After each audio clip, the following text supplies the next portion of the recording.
Hello, and welcome back again to Doomed.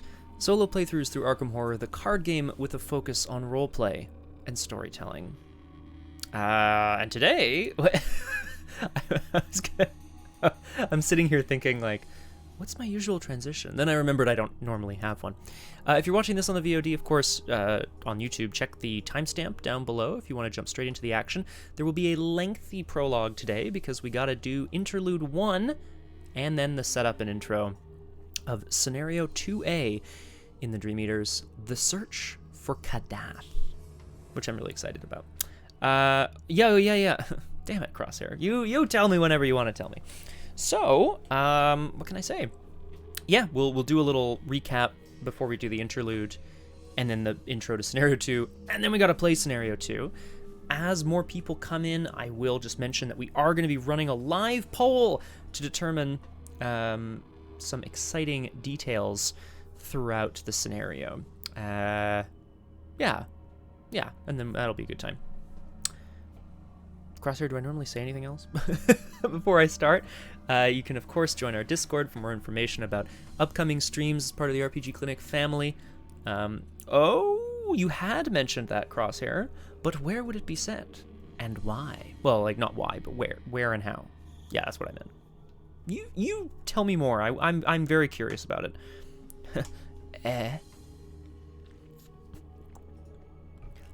Bunny farm, bunny farm, bunny farm, bunny farm. Just kidding. Setting it down.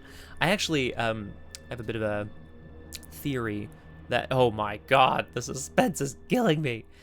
I have a bit of a theory that the official campaigns for Arkham Horror, they like to kind of go back and forth between like an urban setting and an Arkham setting / urban setting and a less urban / Arkham setting, campaign to campaign.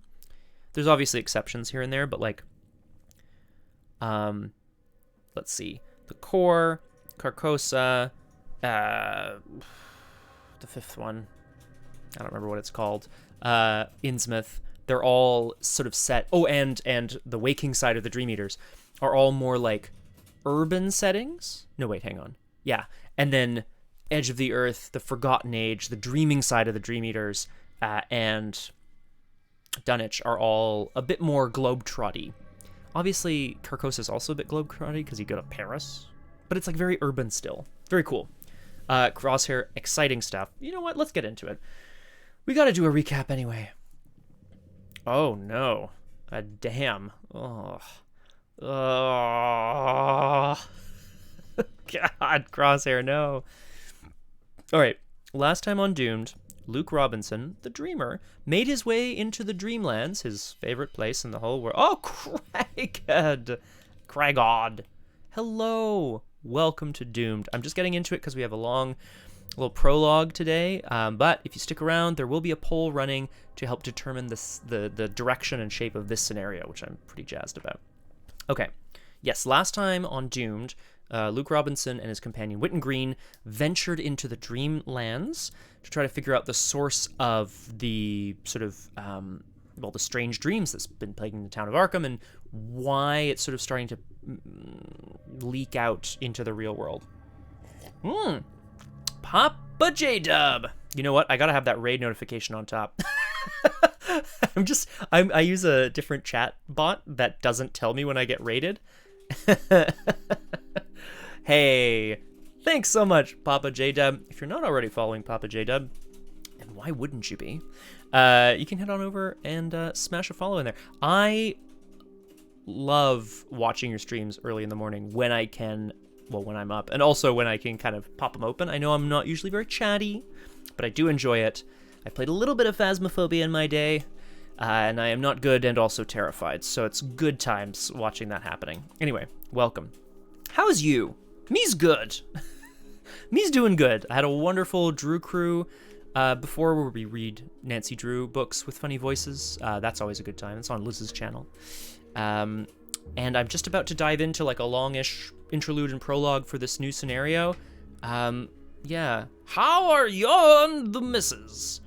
Oh, God damn it, hair.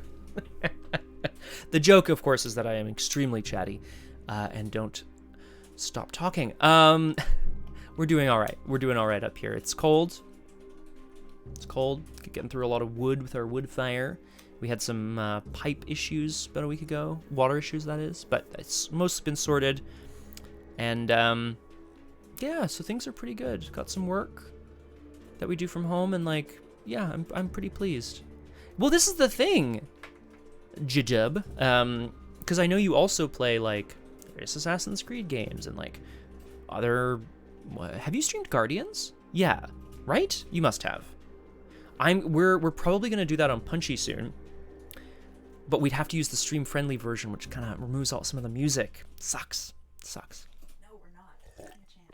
We're taking a chance? Yeah. We're taking a chance with the music. You heard it here first. You heard it there first, actually. You heard it here second. All right. Yeah. Well, so at our new place, Papa J-Dub, we have a wood stove in the living room. Kind of heats the center of our small home, and then electric heaters in sort of the periphery rooms. But yeah, it works. Okay. I think I was confused then. That's cool. Don't even worry about me. It's all good. Anyway, I'm gonna get into it because we got a lot of reading to do. Electrocutors. All right. Yeah, I think we're just gonna go for it. All right. I got woof. Yeah, I'm gonna read this intro here.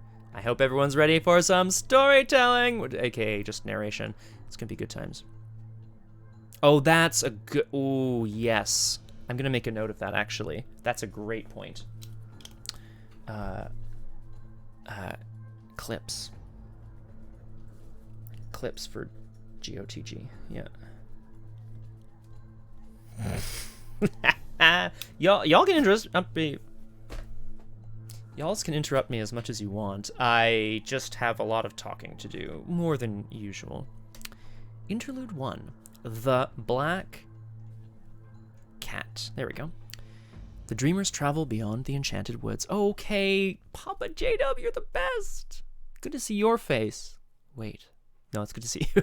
Take care of yourself. And we'll see you back here if you come back. And thank you for the raid. Much appreciated. And hello to the raiders. Welcome to Doomed. All right. As you travel... so this is Luke and Witten Green traveling through the enchanted woods.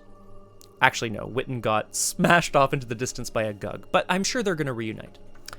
As you travel out of the enchanted woods, you pass through rolling green meadows under a bright blue, cloudless sky. You speak with the blonde-haired man, who introduces himself as Randolph Carter, for several hours along your journey south. You pass through a town Randolph calls Near, and over a stone bridge spanning a wide river. Since the man seems friendly and knowledgeable about your world and this one, you explain to him the situation. That you followed the writings of a man named Virgil Grey to reach this strange land in order to see for yourself the truth of his story. There is a place in Ulthar where you may yet meet this man for yourself, Randolph responds. When we reach Ulthar, I will show you. The town of Ulthar is not quite what you had imagined. The border of the town is marked by a cobblestone road separating its quaint cottages from the rolling green meadows beyond. Inside the town, narrow cobbled streets are filled almost to capacity with cats of all kinds and colors, which part as you approach. Old peaked roofs and overhanging upper stories arch over the hilly streets. The entire village seems a haphazard cluster of homes and old-fashioned businesses. As you reach the town square near the center of the village, Randolph stops and addresses you with a youthful smile. Welcome to Ulthar, he proclaims. As I mentioned before, you're quite safe here. There is but one paramount law to keep in mind as you traverse this place. In the town of Ulthar, no one may kill a cat. Given how utterly packed the streets are with cats, you wonder aloud if this is indeed a town run by cats. Not quite, Randolph replies, pondering your words, though I suppose one might call it the center of cat society here in the Dreamlands. Cat society! The creator of this game, MJ, Maxine Newman, there's now another co-creator for the game, but like, Maxine is a cat person for sure. It's great. Blah, it's a good point too, Crosshair. No, it's a universal law only in Ulthar. Okay, thank you. The reason for that law's existence is a story for another time. First, come. I have a feeling we'll find this Virgil fellow you speak at Einar's. Randolph leads you through the town square, which is surrounded by buildings adorned with cat motifs in the form of statues, signs, stained glass windows. You eventually arrive at one such building bearing a sign that reads, Einar's Place.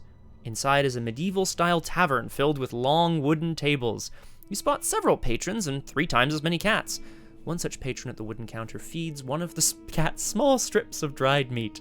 He's a handsome man in his early 30s, short dark hair, strong jaw, sharp cheekbones. Hello. Oh, sorry, you recognize him instantly as the writer Virgil Grey. In the back of your mind, you wonder if this chance meeting is merely an act of fortune or something preordained after all, for good or ill. Regardless, you approach the man and introduce yourself along with Randolph. Virgil shakes your hand and Randolph's with a joyful smile. Well met, fellow dreamers, the writer says, a hint of boyish excitement in his voice. It is wonderful to meet more fellow believers. I had become so sick and tired of reading about my supposed illness in the papers. You nod your head in agreement and inform Virgil that you intend to find some proof of this discovery to bring back to the waking world. Don't you think I tried that?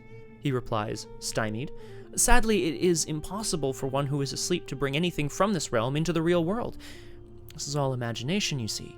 Ideas, concepts, fantasies. You cannot hold a thought in your hands, can you? Randolph interjects. There is a place within the Dreamlands that may hold the proof you seek. I have seen it in my dreams. I visited there 3 times, each just a fleeting moment before I was snatched away again by the rising sun, but try as I might, I cannot find the way again. I have spent many nights searching.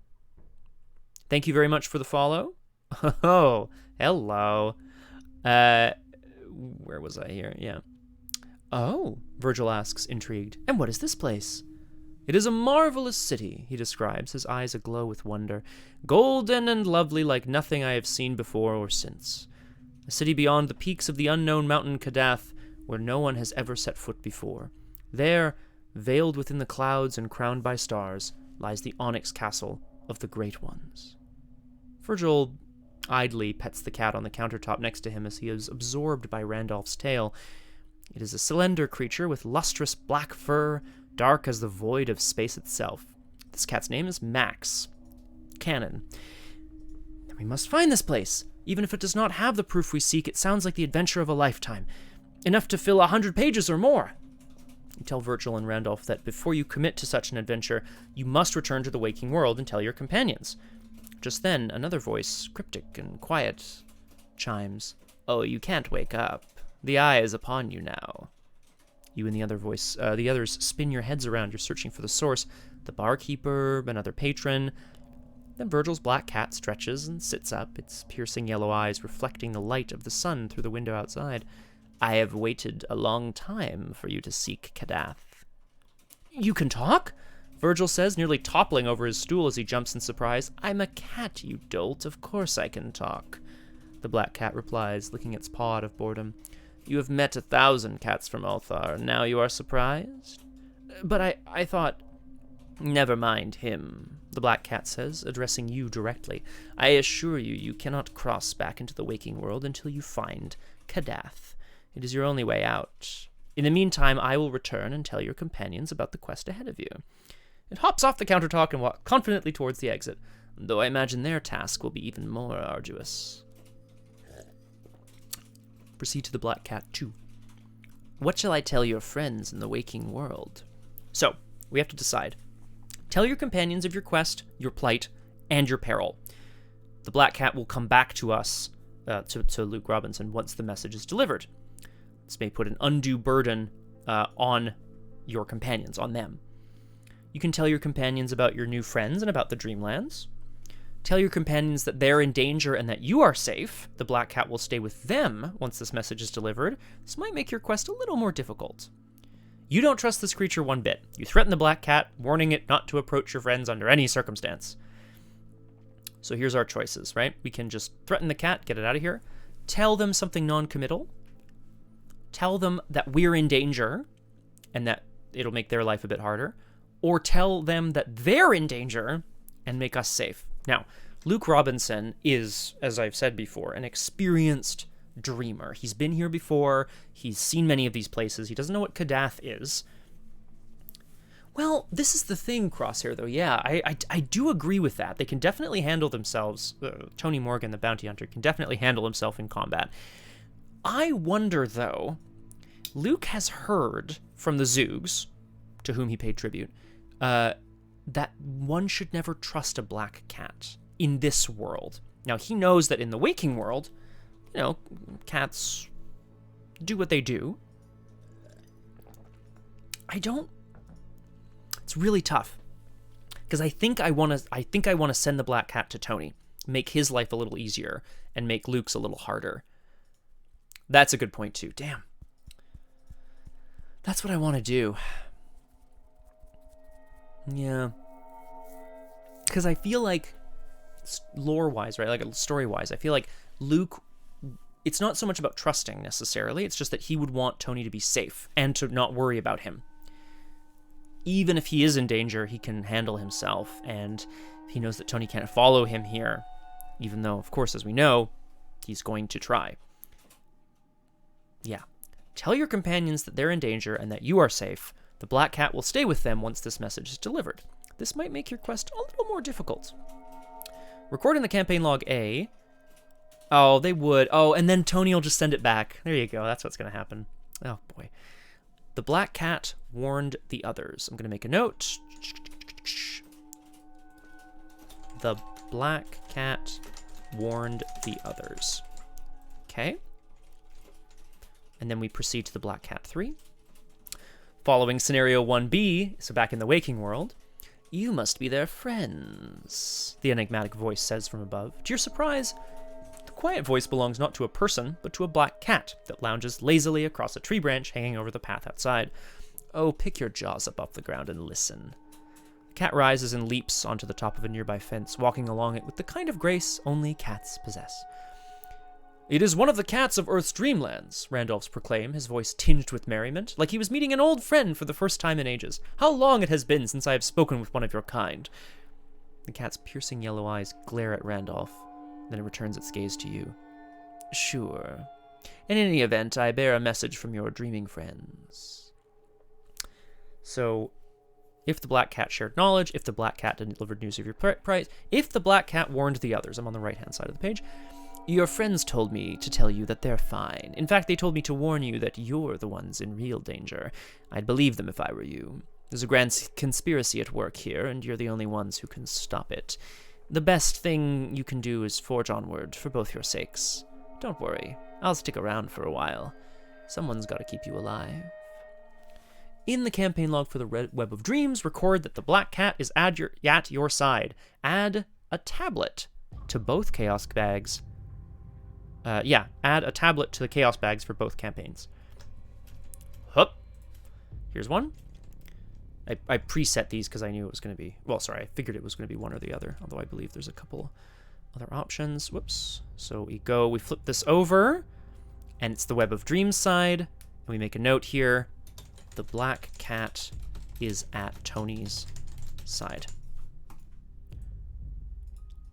And then, I think that's the end of the... Where did it go? Here we go.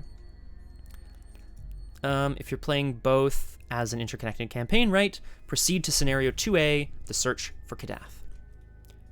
You stay the night at Einar's place. Your rest is... Oh, thanks, Crosshair. I didn't even notice that. Whee! Chaos bag, yes! So I'm going to write +1 tablet. And... I mean, +3 skulls, but they were already in the bag. I'm going to make a note here as well. +1 tablet. Because I'm sure when I come back to do a Tony scenario, I'm not going to remember to have done that. And the whole point is that it's useful for him. You spend the night at Einar's place. Your rest is anything but peaceful. Even... Trying to get both parts on the screen here. Your mind teems with anxiety over the quest looming ahead. You reflect on the black cat's warning about the danger in the waking world, and you wonder about the others who have followed Virgil Grey down the steps of slumber through the enchanted woods. Are they here now too? Perhaps if you find this castle and return with proof of the Dreamlands, you can save everyone. Yourself, your friends, and the other dreamers as well. Very important, this is Luke's goal, right? I don't think he'll stop at nothing. I think he's got, self-preservation. But... he's a mystic seeker, right? Like, he's someone who wants to know the truth, and he will pursue it. Okay, check the pancake log. Check the campaign log. The black cat's not on my side. Luke Robinson is in the group. Skip to intro 3. In the morning, you find Virgil and Randolph talking in the town square outside of Einar's place. You still aren't quite sure what to think about either of them, but you have a good sense of where you should go next. After all, this is not your first excursion into the fabled land of dreams. No. Addressing Randolph, you suggest talking to the High Priest Atal in the nearby Temple of the Elder Ones. It is a name you heard the last time you visited the city of Ulthar in your sleep, though until now you had no reason to seek the priest's advice. Randolph gives you a startled glance that transforms quickly into a smirk. How curious, he suggests. I was about to suggest the same. Atal is a wise beyond all measure. He may know where to find the place we seek. Virgil, eager to embark on this adventure, claps his hands. Well, what are we waiting for? This way, my friends. You nod and head for the temple, a circular tower of ivoried stone crowning the highest hill in town.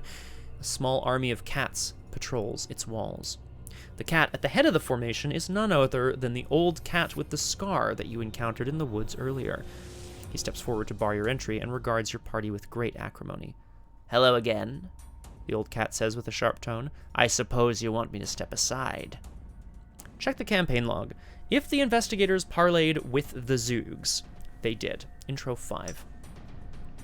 We did, right? We didn't side with the cats. We sided with the Zoogs.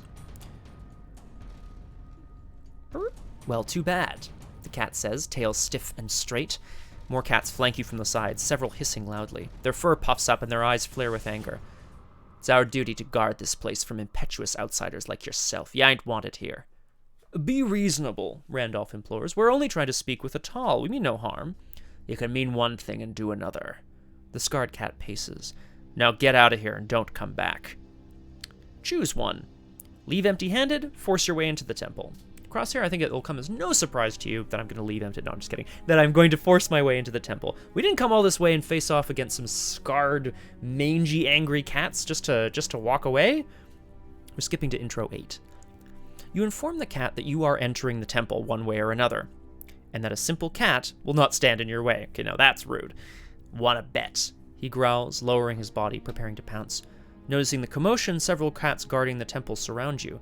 You don't wish to harm these cats, but you won't let them block you from your objective. Nodding to your companions, you make a mad dash from the temple gates. A storm of hisses and angry screeches erupts all around you as the cats mount a desperate defense. A wall of tiny claws and teeth meets you, but you push through, defiant. You slam the stone door shut behind you, and you hear the old cat yelling from the other side. Fine then, humans, see your priest, but do not think this transgression will be forgiven. The investigators forced their way into the temple. Luke forced his way into the temple. Hope something happened. Ripley. Damn it, Ripley. Yeah, I would say definitely better. We have pissed off the cats, which seem to run part of the Dreamlands. But, you know. At the top of the temple, seated on an ivory dais, the High Priest Atal awaits you. He is a frail, wiry man with a long, wispy black beard, caved-in cheeks, and the pale, milky eyes of one affected by blindness. Do not let your eyes deceive you, Randolph whispers as you seat yourself in front of the dais. Atal is over 3 centuries old, but his memory is sharp as a tack. You ask the priest about your quest and about your destination, the castle Randolph described from his dreams. You speak of the resting place of the great old ones, high above unknown Kadath. Even I know not its true location, and that is all well and good, for the fruits of attempting to ascend to such a place would be bitter indeed. My companion Barzai once scaled a peak only a fraction as sacred, and he was never seen nor heard from again. The gods of Kadath may seem powerless, but they are protected by the other gods from the outside, whom it is better not to discuss. It would be wiser to let all the gods alone and leave this folly behind. Atal's use of the word gods has you curious. You wonder aloud what kind of god might exist in a place like this. The priest shakes his head. They are not our gods, but the gods of earth, for this land is but a reflection of yours. You attempt to pry deeper into Atal's wisdom, but his advice doesn't budge. I have already said more than I should. Please, for your sake, pursue this madness no further. In your campaign log, next to evidence of Kadath, record a tally mark. There's a section down here, evidence of Kadath. I'm going to make that 1. Check the campaign log. If we parlayed with the Zoogs, which we did, proceed to intro 10. A flash of inspiration strikes you, and you remember the moon wine given to you by the Zoogs in the Enchanted Forest. You offer some to Atal, and he graciously accepts. Classic. You pretend to partake of the wine yourself while offering draught after draught to the priest. Eventually, Atal's lips loosen, and he speaks of forbidden things he would never discuss were it not for the wine. He tells of an image carved into the face of the mountain Nragnek on the Isle of Oriab, the likeness of the gods, or so he claims. He tells of the pillars of Kadatheron, wherein the history of Earth's dreamland is recorded. He tells of those slain by the hordes of night itself and interred in the crypts of Zulan-Thek, the city of the dead. He tells of a baleful star above a forgotten city that appears on no map. If you absolutely must seek Kadath in the cold wastes, there is a city along the coast to the south, Dyleth Lean. You may secure passage there. In your campaign log, next to evidence of Kadath, record a tally mark. Each investigator earns 2 experience. Point. I'll take it. So that's an extra evidence of Kadath and 2 experience, which I will not be spending because we're in setup. But next time. So, setup. Blah, blah, blah. Put everything into play. We start in Ulthar. Set some stuff out of sides. Search the gathered encountered cards for a copy of Pack of Vuniths and spawn it at Sky River. If there's 3 or 4 investigators, there's another one. The lead investigator takes control of Virgil Grey and puts him into play, and then shuffle the remainder of things. I'm going to do that. Okay, so there's a Pack of Vuniths already at Sky River. It gets Swarming 1, so I have to give it one of my cards right away, which sucks. Virgil Grey, however, is on our side. Virgil Grey, the writer of strange tales, is a dreamer ally with 1 health and 3 sanity. After 1 or more signs of the gods are uncovered, draw a card, gain a resource, or heal a horror from Virgil Grey, and then you give him to someone else if there's more than 1 investigator. If he's defeated, remove him from the game, so you can't get him back. Okay. Oh, yes, let's have a look at our map. We start here in Ulthar. Very pleasant were the suburbs of Ulthar, with their little green cottages and neatly fenced farms, and still pleasanter was the quaint town itself. Below it is Sky River. Soon afterward he came to the great stone bridge across the sky, into whose central pier the masons had sealed a living human sacrifice. Yes, so I'll come back to that in a sec, Crosshair, you're right. And then Dyleth Lean over here on the right. Dyleth Lean, with its thin angular towers, looks in the distance like a bit of the Giant's Causeway, and its streets are dark and uninviting. So yes, thank you, Crosshair, that's where I'm getting to now. Each of the locations in this scenario have no unrevealed side. They enter play with their revealed side face up. Instead of an unrevealed side, they have story cards on their reverse side. Whenever it enters play, put clues on it, blah, blah, blah. Locations can be flipped over in one of 2 ways. Most are flipped over with the veiled keyword. Some locations are instead flipped over by an ability printed on that location. Once it has been flipped over, and its story text has been read, it cannot be flipped over again for the remainder of the game, unless otherwise noted. So, a lot of the locations in this scenario will have veiled on them. The veiled keyword represents that a location contains unknown lore or assistance that must be sought out. As a free triggered ability, an investigator at a veiled location with no clues on it may flip it over. So there you go. Yeah. At this point, you are ready to start playing the search for Kadath. Ignore the 4 additional sets of setup instructions for now. All right. So, of course, Luke Robinson's beginning in play here in Ulthar, and he was instructed to venture on to Dyleth Lean, a port city to the south. Oh. Yeah, exactly, Crosshair. We'll see what that has to do with anything. Okay, that's it. So there's a swarm in play, so I've lost one of my cards already. Hopefully it's a weakness, but it won't be, of course. I spent lots of experience. Luke Robinson has upgraded his ability to do things. He found some new toys. Oh, yes, Crosshair. Yes, thank you. So I upgraded Wit and Green, who we'll hopefully see. I purchased a relic. No, it's perfect. And a little event. And I think this is important, and I'll mention it now. the Blasphemous Covenant. Now, this is, I think, rather than something sort of deliberate necessarily, Luke Robinson has entered into, well, a covenant. He's entered into an agreement with powers that be here in the Dreamland. And I think he always has been, but it's been codified now, so to speak. This is a covenant. It's permanent, one per deck. There's one for every class, and they each do something different, which is kind of fun.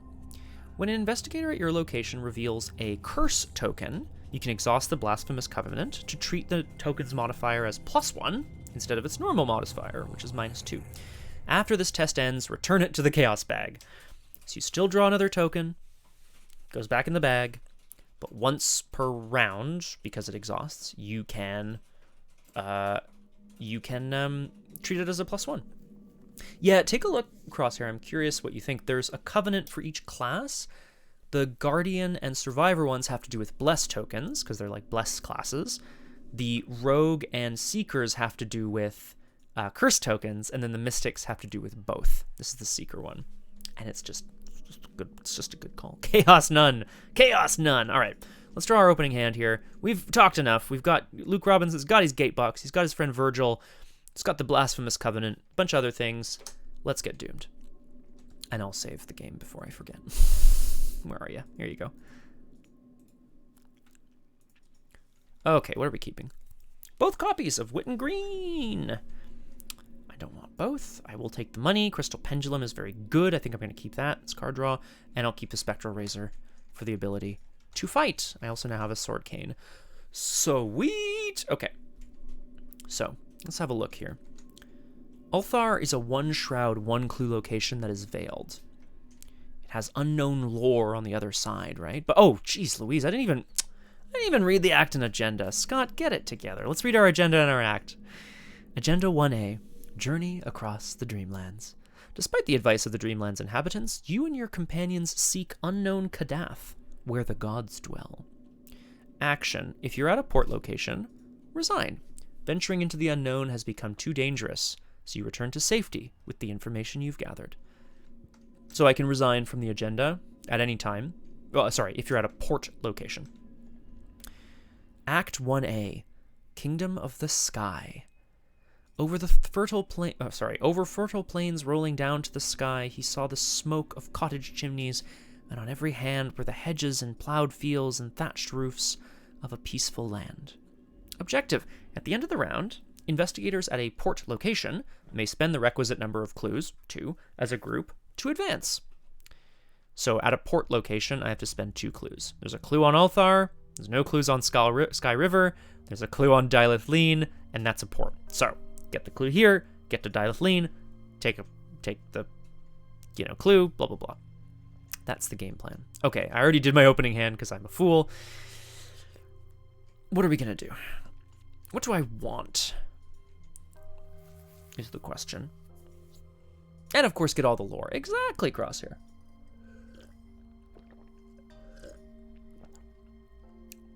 Yeah, done. Let's do it. Oh, I don't have enough to play both. Yes, I do. I'm going to play Wit and Green. Exactly, Crosshair. Obviously, Luke's companion, Witten, has come back. She's still in love with the Hi, Plague Lord. What's up? Welcome to Doomed. I love a good yeet. Witten Green tells Luke about her adventures. After she was knocked into the sky by the lumbering Gug, she found herself floating gently back to Earth, near to this town of Ulthar, where she was able to reunite with them. She feels strange, as this perhaps something has changed about her, but she's not necessarily happy with how things went down, but she understands that if she sticks with Luke, perhaps together they'll be able to venture in and out of the Dreamlands, in and out of the Dream Gate easily. Witten Green says when you control a tome or relic, you get +1 will and +1 intellect. Gatebox is a relic, so I'm going to get +1 will and +1 intellect. She also says after you reveal a location or put a new location into play, exhaust Wit and Green to search the top 9 cards of your deck for a tome or relic. Now, unfortunately, I don't reveal scenario locations in this scenario, but we will sometimes be putting new ones into play, and that'll be useful. So that was the first action. My second action, despite having had a brutal night of sleep, Luke needs to pursue what he needs to... Oh, Plague Lord, I'm so sorry, yeah. For this session, right? I'll give you a quick overview here. Luke Robinson, the Dreamer, is in the Dreamlands. He and his companions are searching unknown Kadath, where the gods dwell, because perhaps there they can find proof of the Dreamlands, bring it back to the waking world, and use that to help stop the strange dreams that are infecting the world. So we're going to be globe-trotting here. Hey-oh! Hup! Welcome, RJ Cody. Yeah, of course, Crosshair. Don't worry, I'll do the first turn without you. Welcome, RJ Cody. Welcome to Doomed. Happy to see you. Luke is obviously exhausted from a poor night's sleep, but he is going to nonetheless do what he needs to do to find out everything he can here in Ulthar before venturing on. So I gain 2 resources when I start this action, and I'm investigating 4 to 1. Shroud of 1. -1. That is a clue. I'll take it. Last action. Yes, sorry, Plague Lord. I wasn't super clear, but I did my best. Globe-trotting the dream world, looking for evidence to bring back. And we're looking at Kadath. We're looking for Kadath in the Dreamlands. In the waking world, the other side of this campaign, so not today, Tony Morgan, Luke's lover / bounty hunter, Luke's lover, also a bounty hunter, is trying to protect him and his sleeping companion. That makes sense, Plague Lord? We're searching for unknown Kadath in the Dreamlands. Rocky, what's going on? So happy to see you. So now I could flip this location over. I kind of want to be a bit more prepared, so Luke's going to make sure he has out his pendulum as well. This is a little charm that he brought with him. It served him quite well on the trip down through the Cave of Flame, or whatever it's called,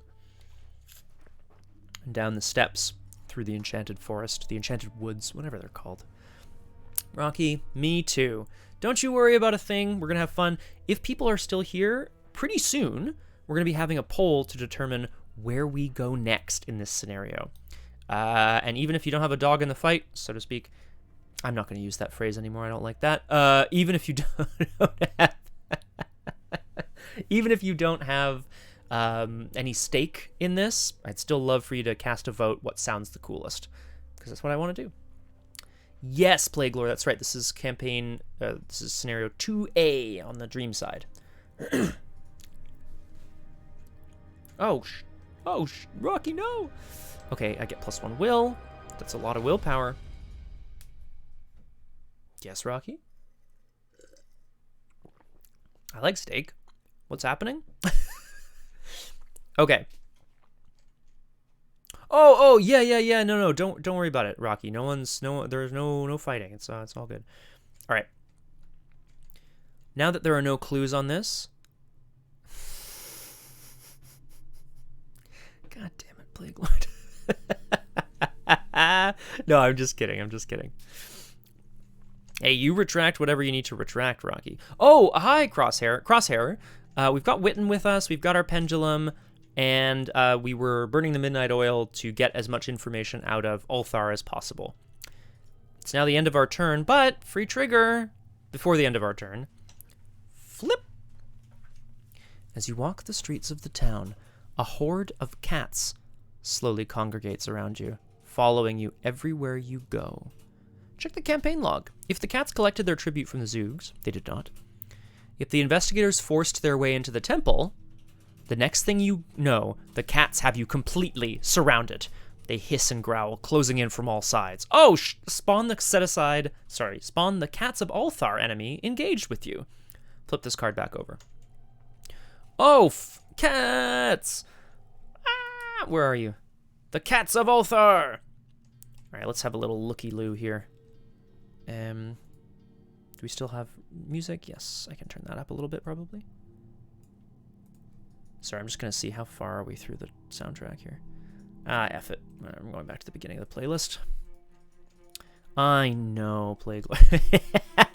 Alright, the Cats of Ulthar are an elite creature. They're 1/1/1 because they're just cats, right? But they have swarming too, so right away they get two of my cards to sort of represent additional swarming cats. When you reveal chaos tokens while attempting to evade the enemy, reveal an additional token once per test. The first time an investigator... Exactly, Plague Lord. Shouldn't be a problem. The first time an investigator defeats Cats of Ulthar or one of its swarm cards, add 3 swarm cards to the host and record in your campaign log that your investigator has broken the law of Ulthar. Victory 1. Now, this is scary. They do a damage, and there's 3 of them, so this is 3 damage coming at me, hot and heavy, as it were. However, this is also the end of my turn. It's a good question, Plague Lord. Does petting here count as diplomacy? Is that what's happening? Oh, hi, cats. Speaking... I've said the word cat so many times, all of my cats have started crowding into the room. Oh, hi, Ripley. Are you one of the Cats of Ulthar? Ay, ay, ay. Okay, good, Crosshair, yes. Well, don't... is your net's back, I guess, if you're posting. Okay. Brrr.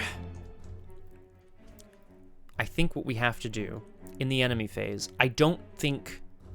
Luke may have sided with the Zoogs, but I don't think he's dumb enough to go against the one and only law of Ulthar. Kill him again. Leo, no! No, Leo, they're just cats. What are you doing, buddy? You know, oh my god. So, in the enemy phase, I am going to exhaust Gatebox and spend a charge. Whee! To disengage from all enemies, search your bonded cards for Dreamgate, and put it into play and move to it. Oh, they just really wanted some attention, you know? So, seeing the cats surround him, and Virgil, and Witten, Luke decides that there's no, you know, discretion is the better part of valor, perhaps, is one way of putting it, and he manages to get his Gatebox out, leaps into it, with the others following. They're not the cats from the movie, cats! What the hell? The Dreamgate, of course, is the place where Luke can kind of come and go from the Dreamlands. It's his safe haven. At the end of the investigation phase, Luke Robinson gets kicked out to any reveal location, but of course it's now the enemy phase. There's a free trigger before cats attack or enemies attack, so thankfully we've managed to escape. For now. So in the enemy phase, nothing happens. Exactly, Plague Lord. I love it. Upkeep. Whee! A promise of power.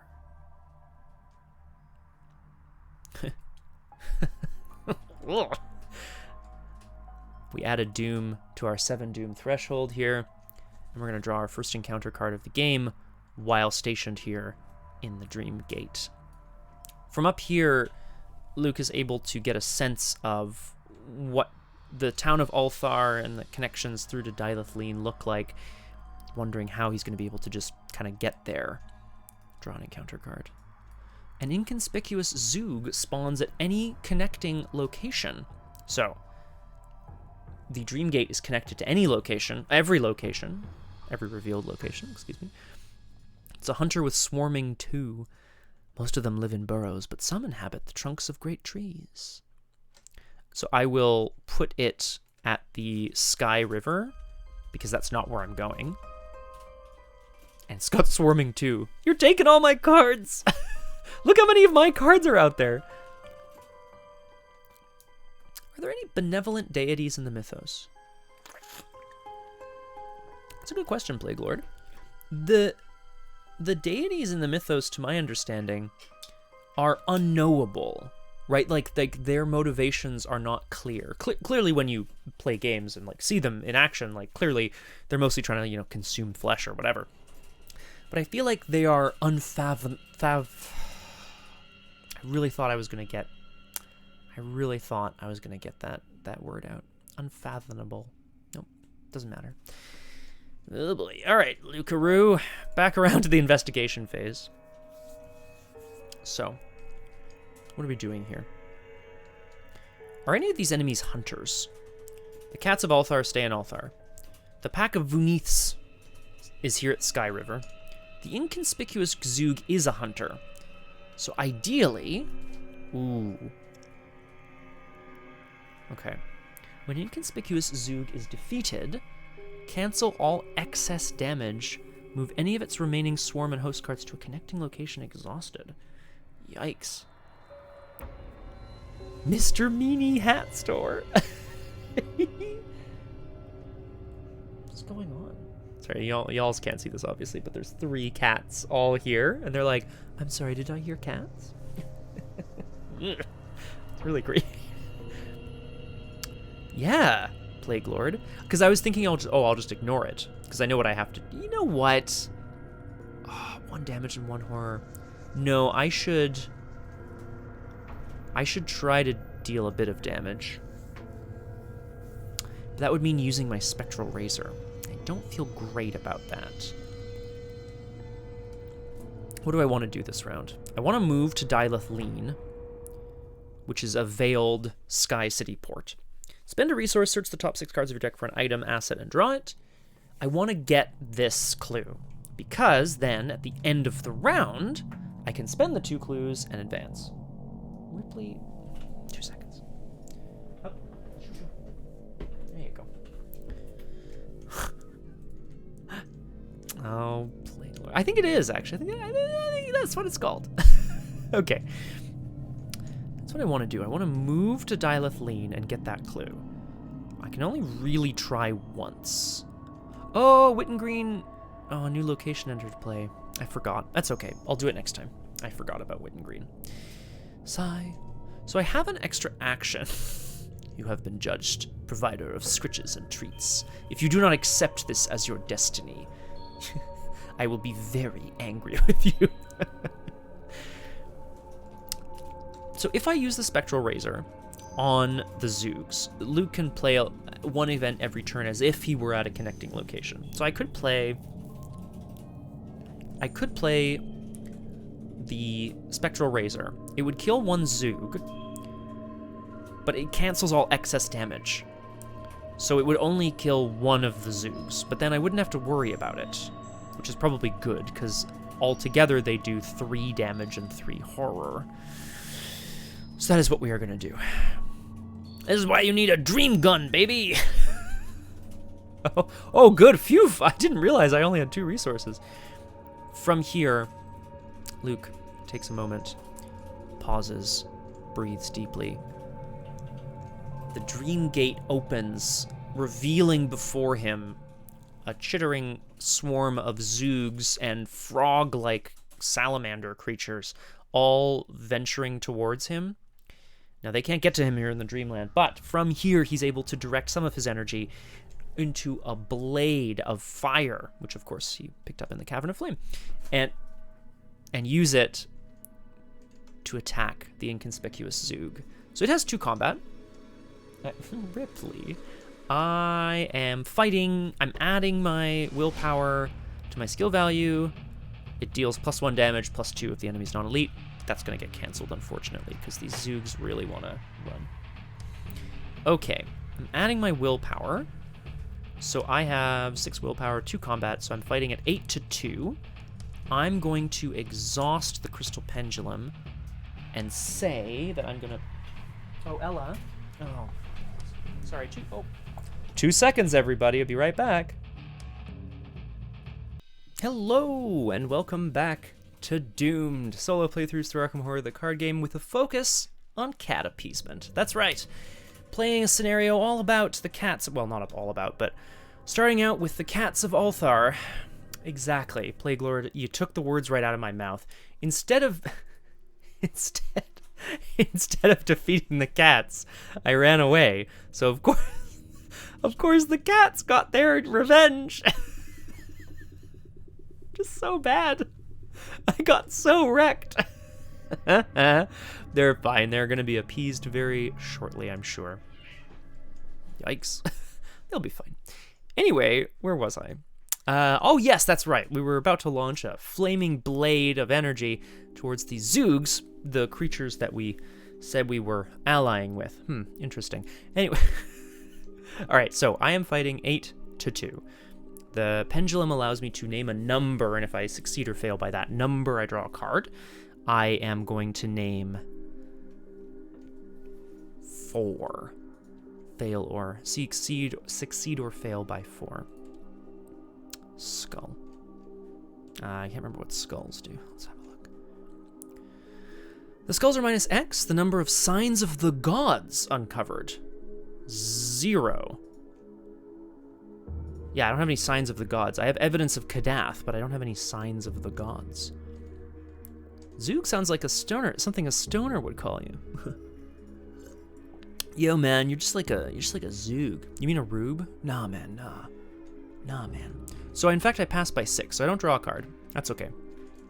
The excess damage is canceled. I do defeat one of them, so the swarm card is defeated. The blade manages to scatter the Zoogs.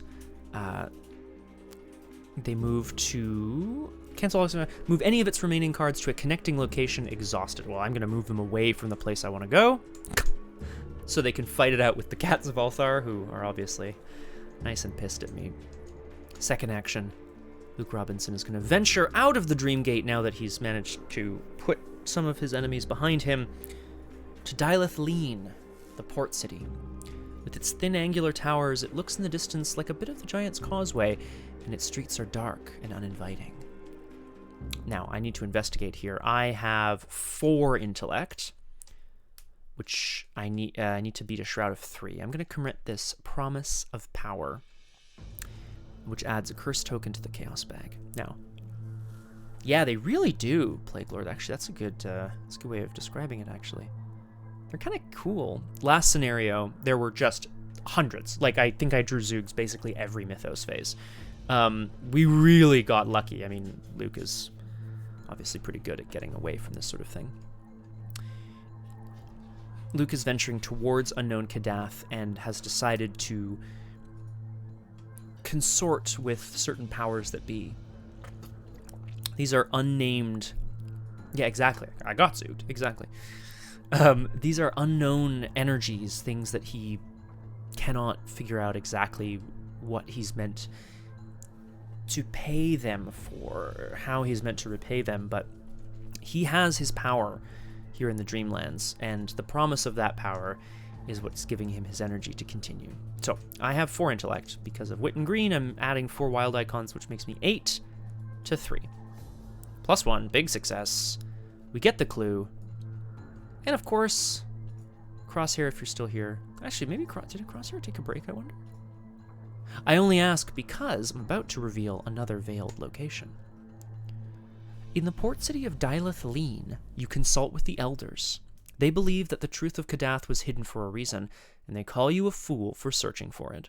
Even so, they tell you what little they know of the Forsaken Peak. Though you are far from finding Kadath, it is clear now that it cannot be in this region. We'll need to find a ship captain, Randolph muses. This journey will be much longer still. The Isle of Oriab lies to the south, and I have heard of a great mountain there. To the west lies the ancient land of Manar, where many secrets lie hidden. To the east is the timeless realm, ruled by the wise King Koranes. North of there is a forbidden land where none dare tread. You have uncovered a sign of the gods! Place a resource on the scenario reference card to indicate this. I'm going to place it just below the act deck here. Boop. For the remainder of the scenario, resources on the scenario card are Signs of the Gods. Your quest is to uncover as many of these signs as you can in order to discern the location of Kadath. Flip this card back over. Luke Robinson does not know much, but it is indeed a dauntless peak, and he knows that this is what he is searching for, included in which, of course, is how to find it. Not just how to find it, but how to scale it, how to get there, anything about it that might help him know what to do. That's actually very nice, Plague Lord. I quite like that. Now, in the enemy phase, nothing happens because the hunters are exhausted. In Upkeep, we draw a card, we gain a resource. Oh, frack. Well, that is rough. That is rough. Oh. Okay. Oh, at the end of the investigation phase, this would have been out of play. So, it comes back into play.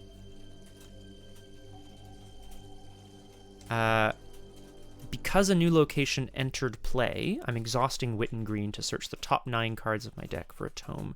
A relic. This actually sucks. I'm now going to be wasting a whole turn, basically. Which is okay, I'll just take a setup turn. Ooh, hemispheric map.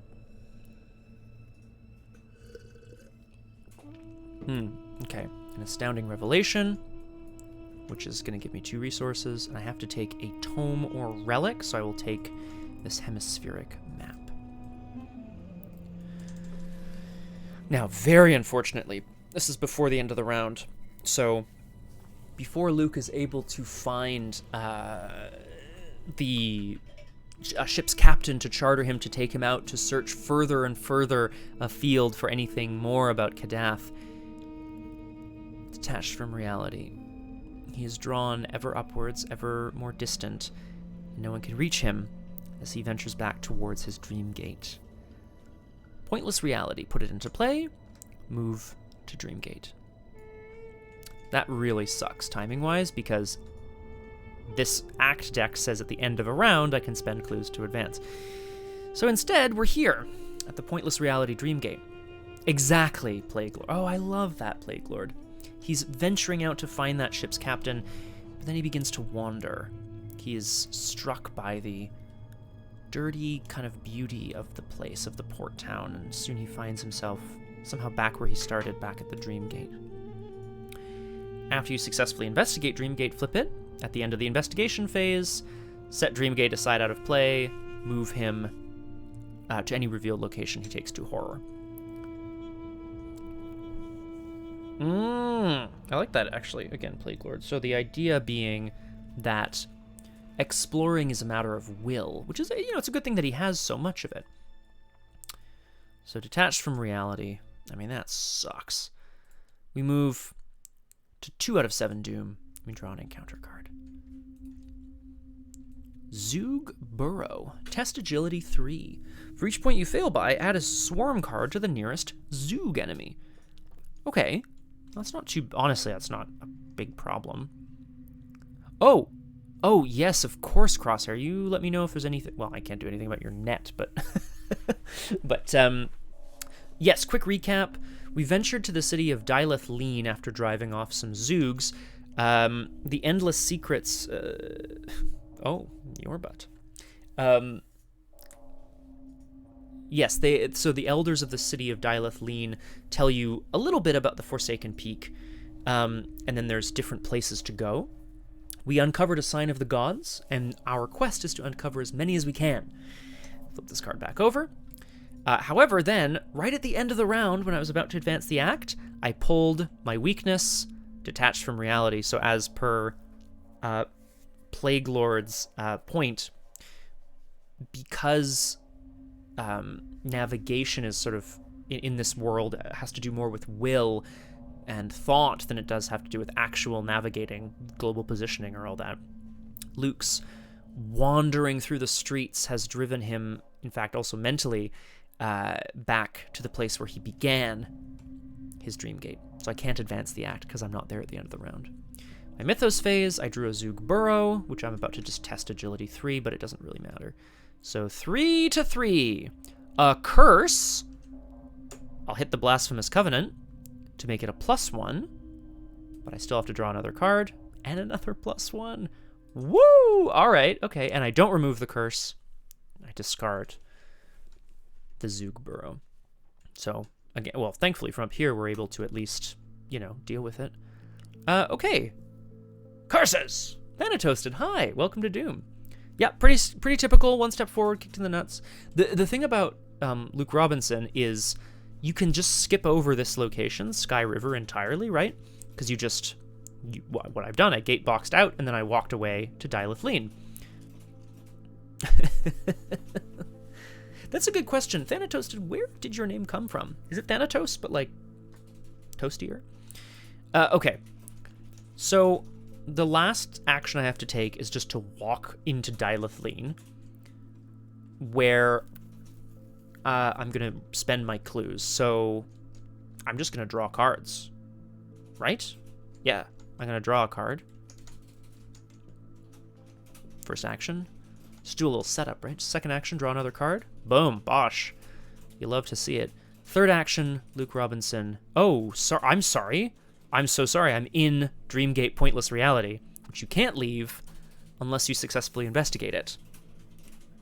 And I'm not going to investigate a 6-shroud location. I mean, I might, I guess. But then there's no point in flip... A spicy 6K. Muy caliente, toasted. Okay. Well, look, I'll just take the 2 horror if I don't succeed. What are the bad stuff tokens in this scenario? Take a damage in a horror or place a doom on the agenda. Yikes! So last action I will in fact just draw another card, and then at the end of the investigation phase, the Dreamgate fizzles out of reality, and Luke tumbles down, down, down, down. Horror onto Virgil, horror onto Luke, and lands in the port of Dilithleen. Very good, Plague Lord. At the end of the... Oh, sorry, it's still not the end of the round, because now in the enemy phase, the inconspicuous Zoogs hunt.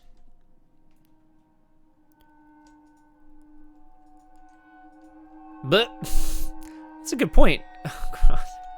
Can you see? That's a great example, right? Because like, if it says, you know, because right. So the wording here is interesting, right? It says set it aside out of play, wherever bonded cards go, I guess. Upkeep. We draw a card. We gain a resource. Another copy of Enraptured. Here we go. It is now the end of the round, so I can spend my 2 clues and advance. To the sea, Act 1B. You find a captain willing to grant you passage to the remote regions of the Dreamlands, wherein you may find signs from the gods to point you in the direction of Kadath. Search the encounter deck discard pile in all play areas for Cats of Althar, Pack of Vuniths, cards from the Zoogs encounter set, and remove them from the game. Okay, so I have to do that. I'm removing the Cats of Althar from the game. I'm removing the Packs of Vuniths from the game. I'm removing the Zoogs from the game. The Swarm cards, I'm sure they go back. I'm sure they go back underneath. I'm sure I don't lose those cards for the remainder of the scenario. Yo, that would be awful. Just checking. They are called the Swarm cards act as separate instances. Each Swarm card attacks separately. Each Swarm card can be attacked and dealt damage separately. Anytime a Swarm card leaves play, place it on the bottom of the owner's deck. Phew! Can you imagine? The game's just like, nah, bye-bye. Yeah, thank you very much, Plague Lord. Yeah, that I knew that, but I just had to check the ruling on it. You know what I mean? I just had to know what I was doing. Okay, so we are removing Cats and Zoogs and Vuniths from the game. Zoogs? Stealthy Zoogs, furtive Zoogs, Zoogs of all kinds. And then there was Pack of Zoogs. I'm just looking at what there is here. I know I'm not supposed to be looking at the encounter deck too closely. No. Okay, that's all good. Waterlogged. Ugh. Ooh, there is a flood mechanic in one of the campaigns, Crosshair, actually. Just good for inspiration. And the Zoog Burrow is also from the Zoog set, so it leaves... Oh, yeah. Okay. Remove them from the game. Shuffle each set-aside copy of Priest of 1,000 Masks into the encounter deck along with the discard pile. Okay. I was on that damn boat. The investigators must decide. So here it comes, folks. Starting a poll. Exclamation mark vote and then space 0, 1, 2, or 3. The investigators must decide. Visit the Isle of Oriab to the south. Visit the ancient land of Manar to the west. Visit the Forbidden Lands to the north. Or visit the Kingdom of the Timeless Realm to the east. Plague Lord, I am playing Luke Robinson, the Dreamer. Which makes sense, of course. He would be the one who would venture out here. Ooh! Okay. I will, of course, cast a tie-breaking vote if I require. Very good, Thanatoasted. Very good. But also fair. Thanatoasted, very good. So this is fun. So we're going to, and as you can imagine, we're going to visit one place, and then at the end of a round, we'll be able to leave from that port and go visit another place. We're trying to get as many signs of the gods as we can, which is pretty exciting. So if you are in the chat, whether or not you have a stake in the game right now, so to speak, I would love to see people vote, exclamation mark vote, space 0, 1, 2, or 3, and we'll see where we go. So yeah, Oriab to the south, there was a big mountain there with the face of the gods in it. The ancient land of Manar to the west seems to be a place with history, the Forbidden Lands, and then the Kingdom of the Timeless Realm. See, I don't really know the scenario super well, so I don't actually know what to expect from any of these places. I'm just going to go to the poll and see. I feel like I used a timer. Yeah, there's 10 seconds left. Get your votes in. I know the winner. That's okay. And we'll see. Well, Plague Lord, you're the second place vote, so here we go. The Forbidden Lands to the north won with 2 votes. So I will say this now, rather than running the poll again, we will be visiting, if we make it to another location, we will visit the Timeless Realm after this. So, the Forbidden Lands setup. You lose your clues, remove each location and play from the game, replace it in the victory display with best victory X. Enemies and attachments are discarded, investigators are not defeated. Okay, great, so that's pretty straightforward. Luke's just out there floating, like a little weirdo. None of these locations have victory at all. Okay. Thanks for voting, everybody, I love it. Put each set-aside forbidden location into play. Ilakvad, Forbidden Lands, and Zulanthek. We start at Ilanvak, Ilanvad. Where are my locations here? Boop.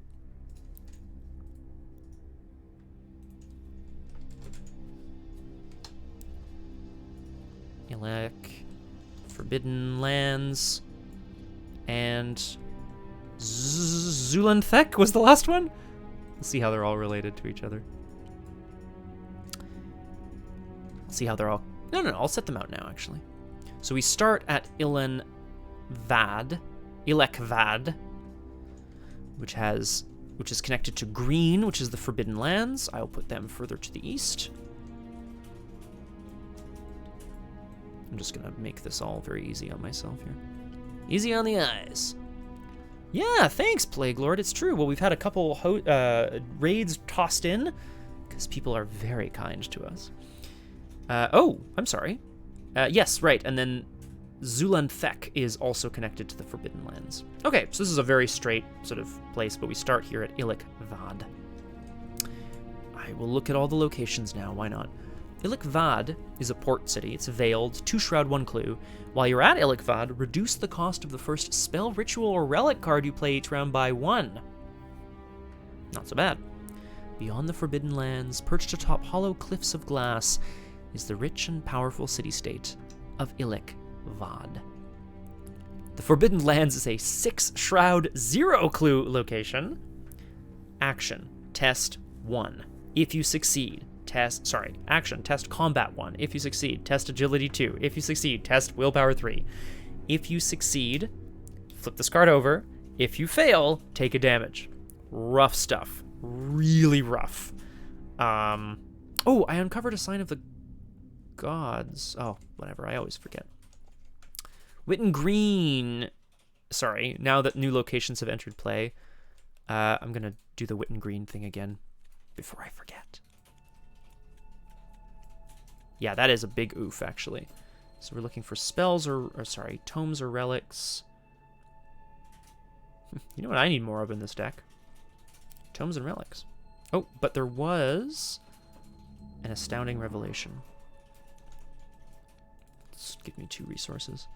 The astounding revelation here is that Luke Robinson has ventured to the Forbidden Lands, and the strange revelation that he's had is that even in this world created by dreams, there are whole cities and societies and cultures of people and gods and cats and zoos that have grown up in there.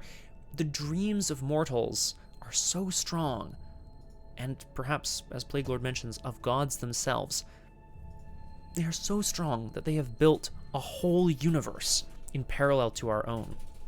And it's only upon seeing the rich and powerful city-state of Ilik-Vad that gets Luke excited about this. So I might try the Forbidden Lands test. We'll see. Zuland Thek. It's a veiled 4-shroud 1-clue location. It is said that Zuland Thek, once a mighty city, feared their dead and the night alike. It was both which rose up to destroy the city in the end. Ooh. At the end of the round, add a swarm card to Horde of Night for each investigator in Zuland Thek. Cool, I don't know what that means, but we'll go back to setup here. Put each set-aside thing into play, blah, blah, blah. Spawn the set-aside Stalking Manticore at Forbidden Lands. Spawn the set-aside Horde of Night at Zuland Thek. That sounds awful. I don't like it. I'm scared. What is the Horde of Night and the Manticore? Like, good lord. A place of architecture, magic, and wonder, bordered by the sea and a desolate and forbidden land. Yes, so the Manticore starts at Forbidden Land. I love it, Plague Lord. And the Horde of Night starts at Zuland Thek. Let's have a look at these guys. The Stalking Manticore is a... Dun, dun, dun, dun. This is a 4 combat, 3 health, 2 agility enemy. It's an elite monster. If you successfully evade Stalking Manticore, disengage from it, don't exhaust it. Okay, can't be exhausted. But it has victory 1. It also does 2 damage and 1 horror. I sure wish I had my slicey slice now. And the Horde of Night is a 1/1/1 enemy. It's an elite, massive enemy. It has swarming 1. So, sorry, it has swarming 1 per. Yeah, of course, Plague Lord. The Shroud is the difficulty of the... So the number on the left there is the difficulty of the test required to investigate it. So most of the time you investigate with your intellect against the Shroud of a location. Similar to, on the Stalking Manticore, the 4 there represents the combat strength, so the difficulty of that test. The 2 represents the agility, the difficulty of that test. Horde of Night. Horde of Night's swarm cards cannot attack. Horde of Night's host card cannot be defeated. If it would be defeated, exhaust Horde of Night instead. What? That's what's... Oh, sorry, yes. So, Plague Lord, this is a bit of a weird scenario for sure. Investigating successfully gets you a clue off the location. This scenario has the veiled keyword on a lot of locations, which means if they are devoid of clues, you can flip them over. So yes, so investigating is what gives you the clues. This is going to be rough. There's a big beastie in the Forbidden Lands. Excuse me. And there's this Horde of Night. Horde of Night's swarm cards cannot attack. Horde of Night's host card cannot be defeated. If it would be defeated, exhaust it instead. But you can defeat all of its swarms. God, weird. Weird. Okay, right, and then I think it said advance to Act 2, whatever. Seek out the night.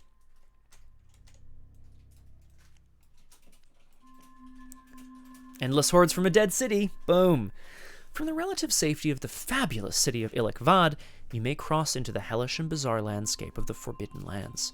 East of this barren and blasted landscape lie the lands which have been ravaged by the hordes of night. Objective: find and uncover as many signs of the gods in this region as you can. At the end of the round, if investigators are at the same location, you may move to another region by advancing this act. If we've uncovered 10 signs of the gods, resolution 1. That is unlikely. Now, I'm just trying to make sure, was I supposed to add...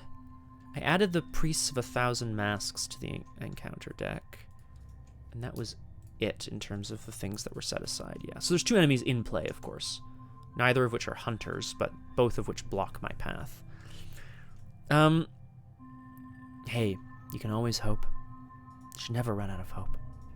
And that was the end of the upkeep phase. So we go to 3 out of 7 Doom as Luke Robinson looks on in wonder across the vast, horrible volcanic landscape of the Forbidden Lands towards the City of the Dead. And I draw an encounter card. Hey, it's Whispers of Hypnos. Choose a skill. For the remainder of the round, you get -2 to that skill. Well, I'm going to choose Agility, because I'm not going to take the test on the card next door this round. So I'm just going to choose Agility.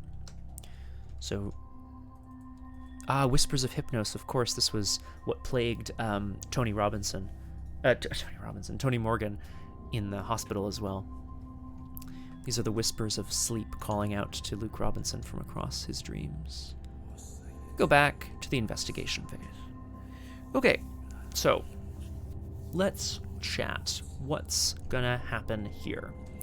We're going to investigate this location. It's got 2 Shroud. I have 4 Intellect. I'm gonna commit Enraptured. Right. Perfect, Plague Lord. You know what? Actually, I've been outside Toronto, and that's not too far off. I'm going to investigate Illic-Vad. Luke Robinson's going to ask around and try to find out as much as he can about the Forbidden Lands and what happened in Zulan Thek. Perhaps there is something there that will help him discover Kadath. So I'm committing Enraptured to be 3 up on this test. I'm going to hit Crystal Pendulum and say succeed or fail by 1. Let's investigate. Cultist. Reveal another token. Tablet. -2. I didn't fail, and I succeeded by 1. So that's so great. So I succeed. Enraptured gives me a charge on Gatebox. I draw a card, and it's a Cult Lexicon, which is great. I get the clue off of Illic-Vad.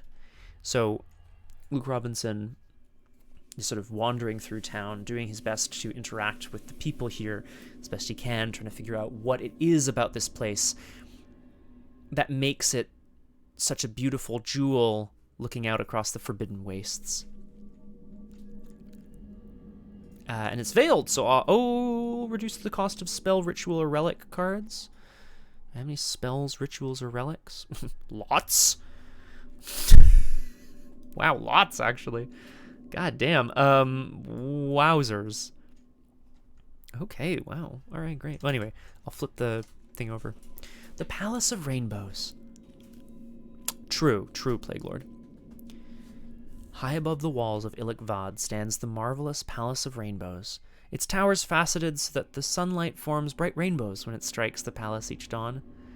You are surprised to learn that the citizenry of Illic-Vad, people of all stations, and indeed even outsiders such as yourself, are free to visit the palace grounds and walk its smooth glass streets lined with fragrant gardens. You are able to meet with the king of Illic-Vad, who is said to know the music of the moon, and he is happy to share with you his knowledge of the Dreamlands. You never, ever want to leave. Aww. Each investigator at Illic-Vad heals 2 horror and draws 2 cards. What up? I only have 1 horror on me, but I'll heal it, and I'll draw 2 cards. Exalted Manse, yeah, exactly. Now, I'm quickly reaching my hand limit here. So I need to do something about that. Nothing bad's about to happen. See, here's the thing though, Crosshair. It's clear what the bad stuff is, right? Like there's a big ass manticore over there. Oh, interesting. Sorry, I forgot. So Stalking Manticore says if you evade it, you disengage from it, but it doesn't exhaust, so it still hit you. No, it would just engage a different person. Yeah, because it's not engaged with me, so it wouldn't attack me in the enemy phase.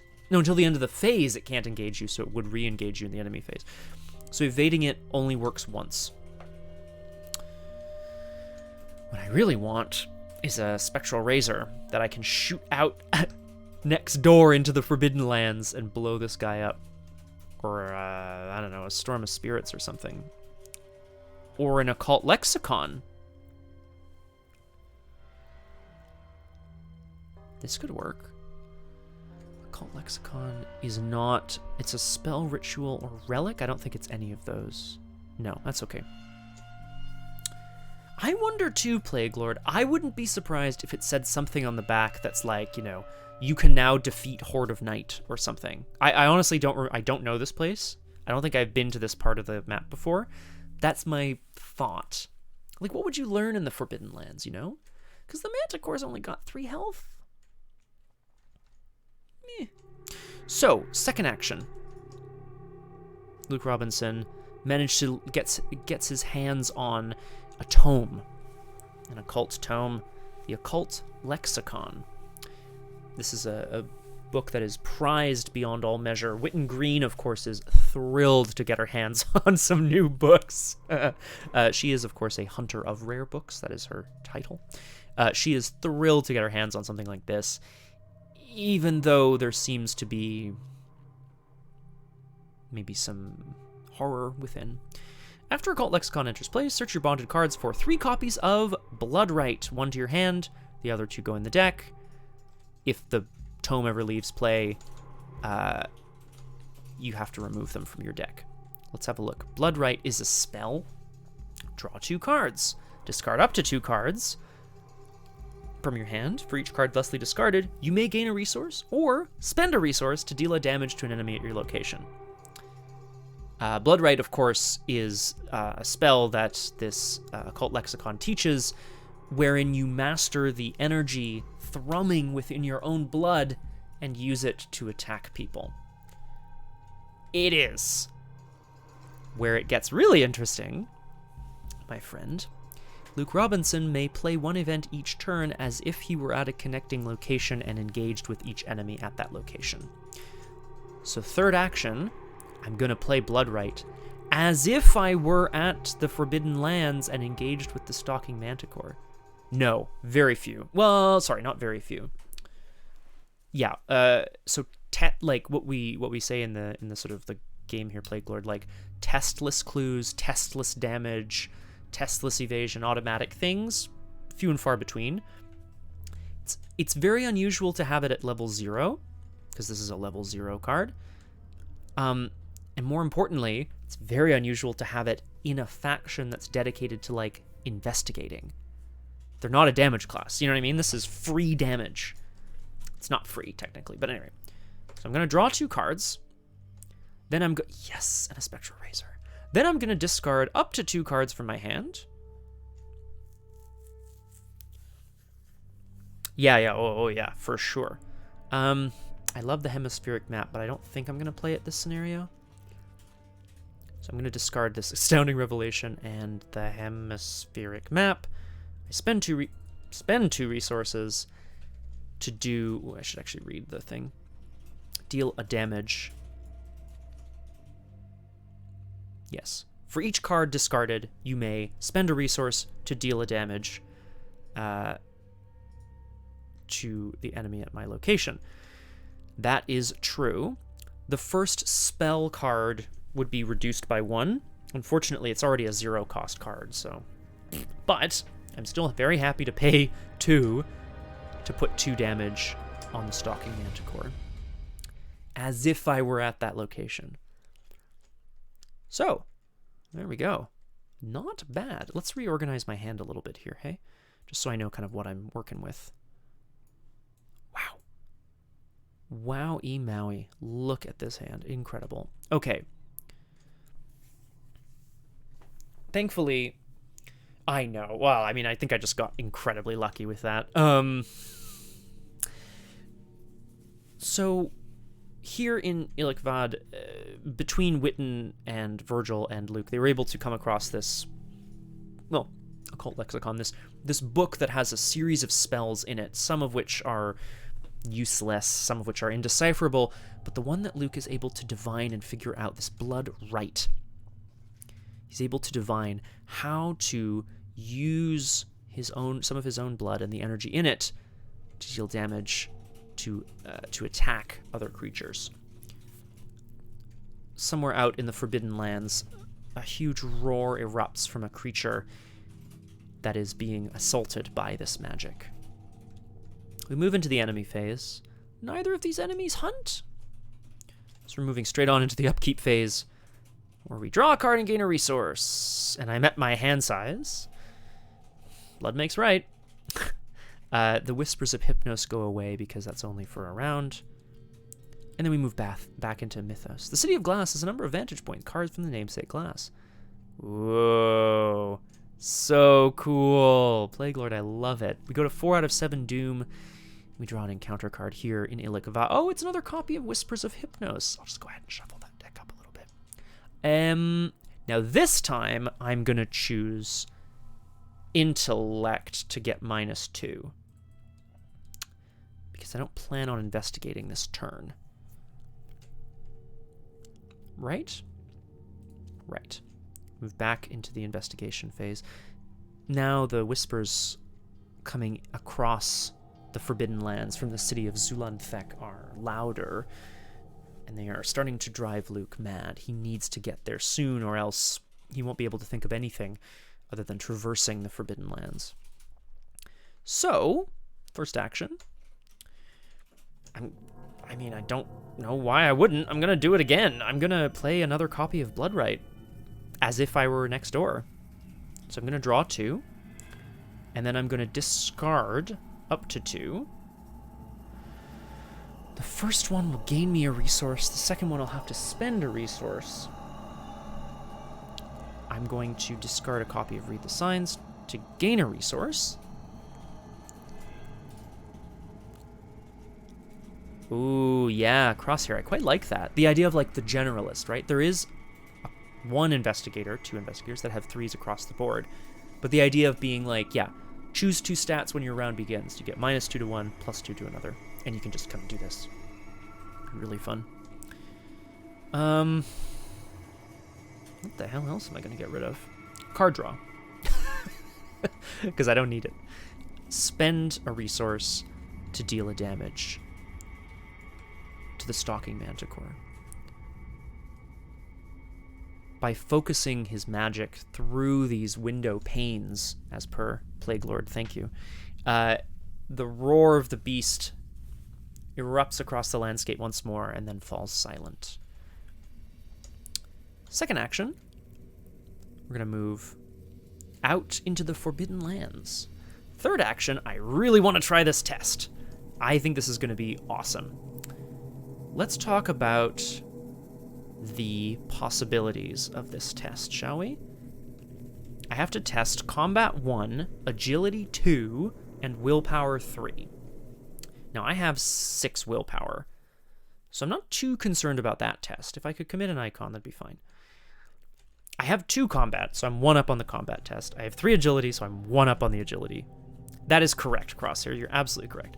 So I want to be a few up on all of them. I feel like a Promise of Power would be really good here. But what else am I going to commit? Oh, I can... Randolph Carter... I can't play Randolph out. But I could commit him for 2 icons.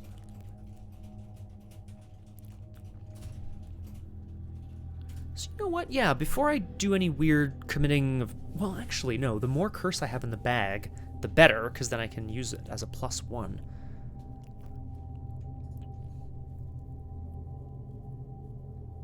Yeah, exactly. And there are a lot more -2s and up in the bag, so I really don't want to do that. So, first action, or last action rather, we're going to try this out. I'm going to commit a Promise of Power. Puts a curse in the bag. Not good, except I have the Blasphemous Covenant. So we're gonna test, no big deal, Crosshair. I am testing my 2 combat, but I committed 4 wild icons, so I'm testing 6 to 1.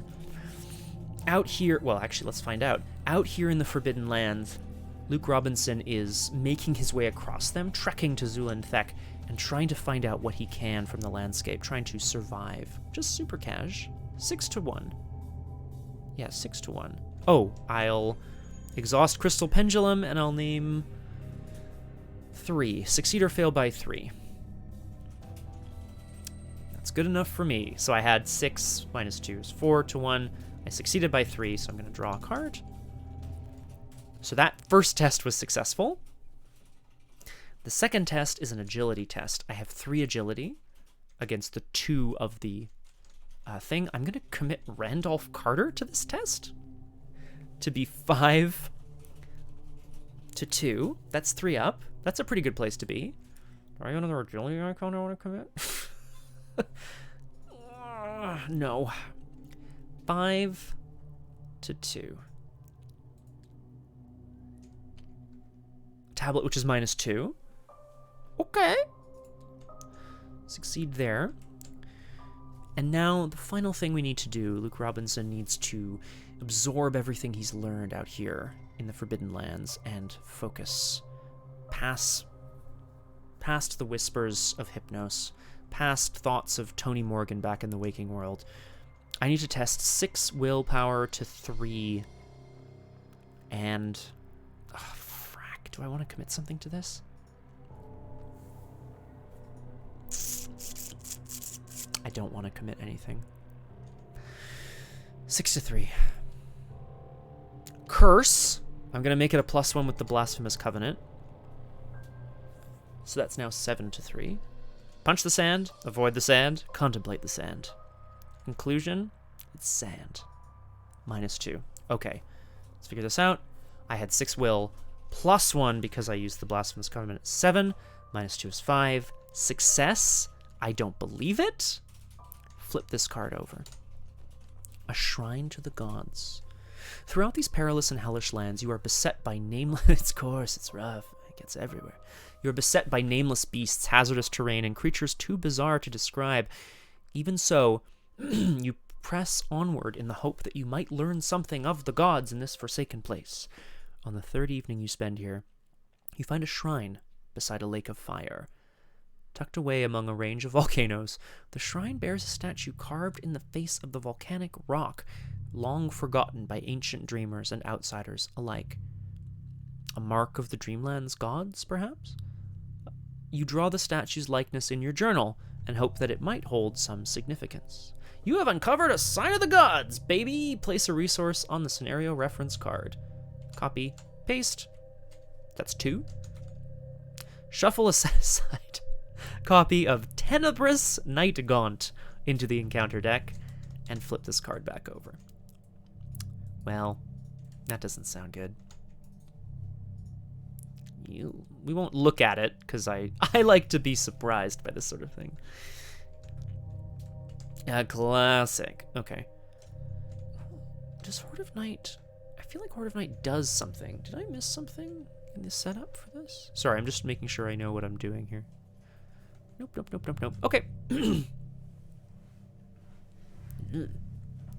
it like a big worm or something? Yeah, oh, there you go.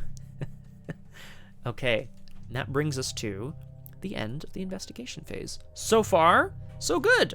Why did he say it out loud, I wonder? We move to upkeep. Oh, it's worse than those, where we draw a card, gain a resource, we get rid of the Whispers of Hypnos. Again, finally, we've managed to push them out. Look at this hand. Gorgeous! And we move into the Mythos phase. 5 out of 7 Doom.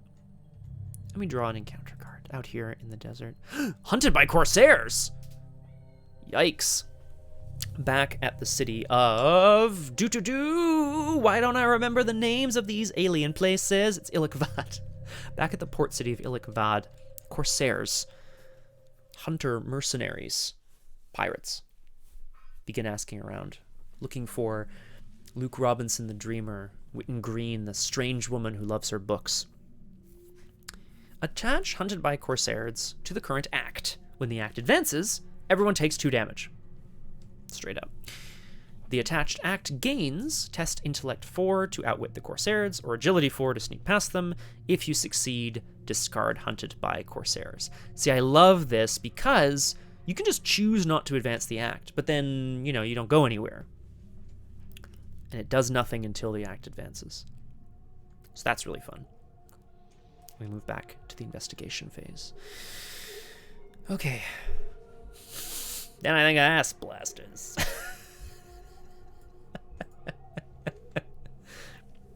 Find and uncover as many signs of the gods as you can. Okay. Well, Zulan Thek is a veiled location. Oh, at the end of the round! There it is. That's where it was. Ah, thank you, Crosshair. Add a swarm card to Horde of the Night for each investigator in Zulan Thek. Yikes. But, okay, let's have a look again at the Horde of Night. It's a 1/1/1. Does a damage and a horror. It has victory 1. Massive, so it takes up the whole location. Swarming, so it has a swarm card. Horde of Night's swarm cards cannot attack. So the Horde of the Night, these dead creatures, don't necessarily all attack. They shamble around, perhaps. Its host card cannot be defeated. If it would be defeated, exhaust it instead. Well, hell, man, why don't I just take it out, move in, get the clue, unveil it, get the F out of there? That's the plan. Let's do it. Yeah, exactly, Crosshair. Exactly. You can't defeat the host card. You can defeat the swarm cards, but the swarm cards can't attack, but the horde can. Like, what? Okay. Well, I think I know what we need to do. Unless I want to... No, because it can still do attacks of opportunity. So we're going to... I'm going to need money. Yeah, they seem like they might get angry. Let's do it. Spectral Razor, as if I were at the connecting location. So... Oh, Gunner, hello! Welcome to Doomed! We're exploring the Dreamlands today. We're currently looking for signs of the gods in the far reaches of the Dreamlands. Okay, we are fighting this Horde of the Night. I'm adding my will to my combat value, so I'm fighting at an 8 to 1. I'm going to exhaust Crystal Pendulum. I'm going to say 5. Succeed or fail by 5. We've encountered some cats and met a very nice singer king who lives in a glass palace. Plague Lord, please write all my recaps from now on. I love this. -2. Oh, there you go. Smacked some zoots around, took a ferry to the Forbidden Lands, and now he's finding things of the gods. Crosshair, also, please write my recaps. You know what? You two go figure it out together, please. I really like it. Okay, we succeeded by 5. Yep. So I'm going to draw a card from Crystal Pendulum. Bueno, bueno. Success. Spectral Razor does +1 damage. Pfft, my mod, whatever. So it deals 2 damage, so it defeats the swarm. And instead of defeating the Horde of Night, it exhausts the Horde of Night. Which obviously then, you know. Then I'm going to move in. Luke Robinson ventures forth to Zulan Thek, the city of the dead. Now I really want to get this clue. So the question is, do I test it? I have, whoops, this should be back up to 4. I have 4 intellect. I can commit some stuff to it to be up further. I could also, I have Stirring Up Trouble. You'll love this, Crosshair. Moaning only, damn it. So, last scenario I had a card, Drawn to the Flame, which says, draw the top card of the encounter deck, get 2 clues. This is a 1 experience event that says, add curse tokens equal to the shroud value. Discover 2 clues. Now this is a seeker card, so it obviously wouldn't work for the nun, but like it works for seekers, which is kind of fun. That's 4 curse tokens? Ah, fuck it, let's do it. Let's do it. I'm doing it. Just free. I'm getting the clues for free. I'm gonna go through my whole deck. Done. I'm adding 4 curse tokens. Oh, it's discover 2 clues though. Worth? Because I could also investigate.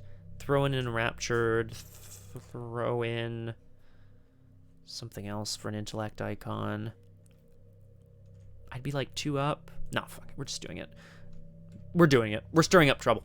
Luke ventures out 2, 3, 4. That's a lot of curse tokens. And we get the 2 clues. 1 clue off the location. By venturing into the City of the Dead, naturally, Luke is trying to remain as stealthy as possible, but he believes that his show of power from the Forbidden Lands into the city of Zulanthek has driven off the Horde. Nothing could be further from the truth. Flip! The Crypt of Zulanthek. The greatest structure within the ruined city is its crypt. Beyond its massive stone door lies a labyrinth of lightless passages wherein sleep the dead of Zulanthek, decaying bones of those both important and inconsequential, from simple farmers and laborers to wizards, witches, and necromancers executing for practicing their magical arts. As you traverse the shrouded halls, the only signs of life you come across are a sobbing voice, whose owner you cannot ever seem to find, and the scraping of claws along the inside of a sealed stone door that you dare not open. You can't wait to leave this ominous pit, and yet you know there may be many secrets hidden within. You have uncovered a sign of the gods! Place a resource on the scenario reference card. Add Horde of Night to the victory display. Flip this card back over. Don't mind if I diggity-do. Yo, team, this is going great. Now, okay, I can't free trigger just to like fly over to Ilikvad, so I may as well just walk back the old-fashioned way. Horde of Night, Arkham card, or Metal Band. Who knows? Oh, honestly, that description alone is so exciting to me. Not everyone I normally play RPGs with are big into like horror or whatever, but I think that's like a really cool, location. It seems like a lot of fun. In the enemy phase, there's no enemies now. We managed to add the Horde of the Dead to the victory display by exploring its place. Oh, a Hawkeye folding camera. Well, that would have been nice. Back at the beginning of the scenario. Oh, shoot, and I uncovered a sign of the gods. I keep forgetting. Virgil Grey says, draw a card, gain a resource, or heal a horror from Virgil Grey. Correct, Plague Lord. I like the resources. I don't think I'm going to need them, so I'm going to heal the horror from Virgil for now. Brisinga, hello, welcome to Doomed. Yes. Well, it's a reaction ability, Crosshair, right? So, like, the circle reaction is, like... yeah, but, like, it's a good thing, too, right? So I feel like I'm punishing myself. Whoa! Hello, Kung Fu Fenris. Welcome to Doomed. Quick recap. You know what? I'm going to read the recaps from above, because they're great. Scott pissed off some cats. We met some cats. Smacked some zoot-zoots around, took a ferry to the Forbidden Lands, finding things of the gods, and I met a very nice singer king who lives in a glass palace. Also, I just went through the friggin' crypt of Zulanthek, which is pretty slick.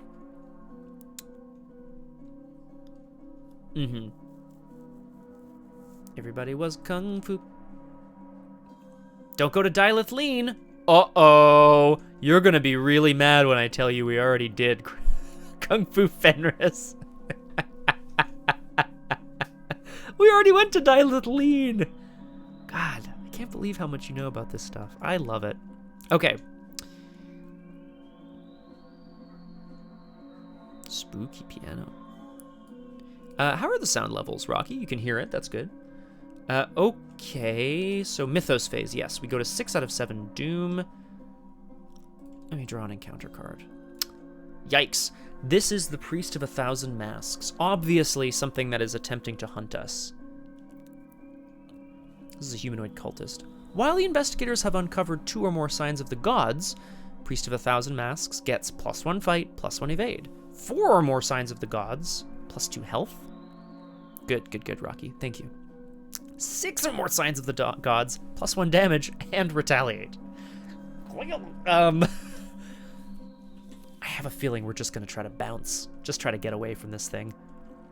Yo, yeah. Well, yes, but like it doesn't proc more than once, right? Like, it's not like if you have 4 or more signs, it gets an additional +1 fight, +1. Like, it gets +1 fight, +1 evade, +2 health, +1 damage, and retaliate. Currently, it is a 3/2/3 that deals a horror. Yikes. Move back to the investigation phase. Okay. Let's talk. I would love to get to Ilikvad, the port city, and then attempt to deal with the act by outwitting the Corsairs. A drink and a rant. Oh no, ice cold central Canada. Ugh. Winnipeg, right? I think that's where Queen what's her name rules from. Oh my god, Scott, you're terrible. It's not Lenore. It's Laurel? Queen Laurel? Carefrost, yeah, thank you. Thank you. Laurel. Yee. Oh, you guys are so good. I love it. Okay. Well, let's talk about what we can do. Defeating this guy will defeat him. Obviously. I would like one action. Okay. I could just free trigger to go into the dream box. One action to move to Ilikvad. One action to try to deal with the Hunted by Corsairs. One action to put down the Hawkeye folding camera. Yep, I think that's what we're gonna do. Sup, Priest of 1,000 Masks. I said what I said. So we zip on over into the Dream Gate. The Priest of 1,000 Masks, I think once Luke steps back outside Zul'Anthek, the pallor, the darkness of the city lifts, and he feels like he can breathe again. And as he starts to venture towards the Forbidden Lands, off in the distance, a hooded figure awaits him. There's something about the hooded figure that terrifies him. He does not know why. And then suddenly he blinks, and there is a man standing closer to him, and closer still. Luke and Witten and Virgil try to dash back inside to Zul'Anthek, making sure that they can hide from this strange, mysterious man, not knowing exactly what he is or what he wants. They decide they're going to take the gate box back to Ilikvad. Okay, so that was a free trigger to do that. First action, I'm going to play down my Hawkeye folding camera. Why not? Second action, I'm going to move back to Ilikvad. The echoing footsteps of the only other living being in the dead city. Exactly. Clacking off the stone. This hooded figure is pursuing them. But of course, Luke Robinson has a few tricks up his sleeve. The ability to simply disappear into his dream gate and come back out the other side in Ilikvad, but he and Witten discuss over a drink in Ilikvad, and they come to the conclusion that perhaps a group of people must be watching, looking for him. Last action, I'm going to try to get rid of the act. I'm going to try to get rid of the Hunted by Corsairs scheme. They also learn upon their re-emergence into the city that several Corsairs are looking for them. These are pirates, beasts, that have very distressing-looking swords. So I'm going to try to test Intellect 4 to try to get rid of them. I want to succeed, obviously. So I'm going to commit Enrapture. I'm going to commit Burning the Midnight Oil to go to 5, and Enrapture to go to 6. One more would be great. I don't really want to give up Blood Right, though, so I won't. I'm just going to say 6, and I'm going to say Succeed or Fail by 1. Curse, +1, draw another token. Curse, -2, draw another token, +1. Hold up, I think that's 0 altogether. Right? The curses are -2, but I turned one of them into a +1. And I also got a +1. And 1 gets removed. Boom. Oh, shoot. This Priest of 1,000 Masks is back here at Zalenthak. So 0. So I was at 6 to 4. Oh, no. 1 gets removed from the bag after the test, Plague Lord. Yeah.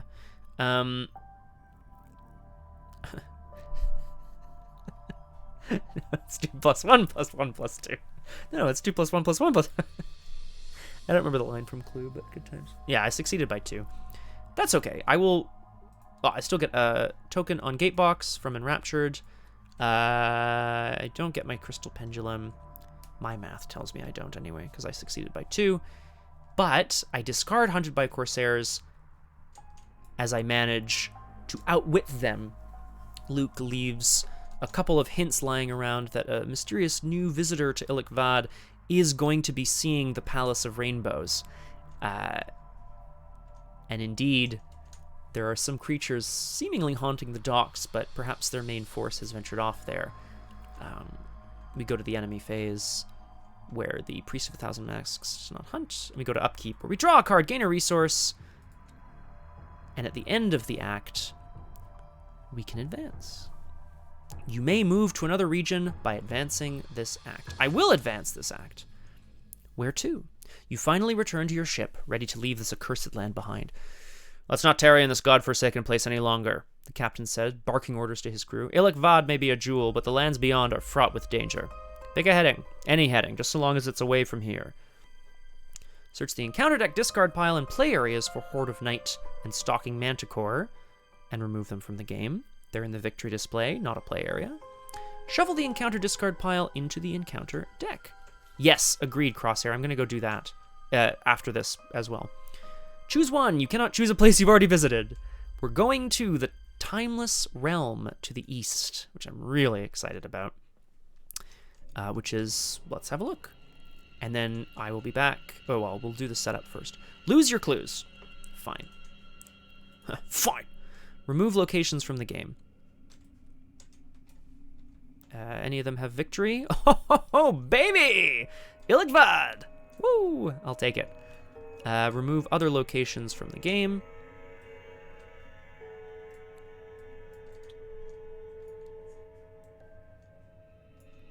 Oops. Okay. Enemies are discarded by this effect. Discarded, which is great, so the Priest of 1,000 Masks just vanishes. Put Celephais, Seranian, and Hazuth Clegg into play. Place each investigator at Celephais. Alright. Okay, whatever you say. Celephais is where we're starting. What was the other one? Seranian? Okay, and Hazuth Clegg. Wow, it's weird that I don't know how to pronounce any of these places. The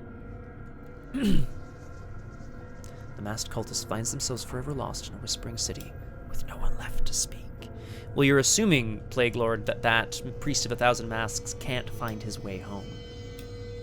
Or towards the Dreamers.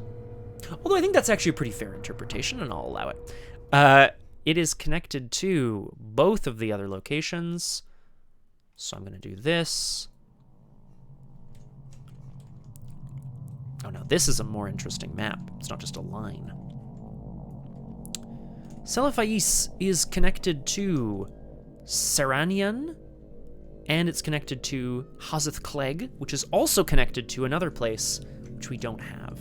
I'll read these when I come back. Yeah, exactly, Plague Lord. Shuffle the set aside The Crawling Mist into the encounter deck. And then, search the encounter deck for a copy of Priest of 1,000 Masks. Son of a...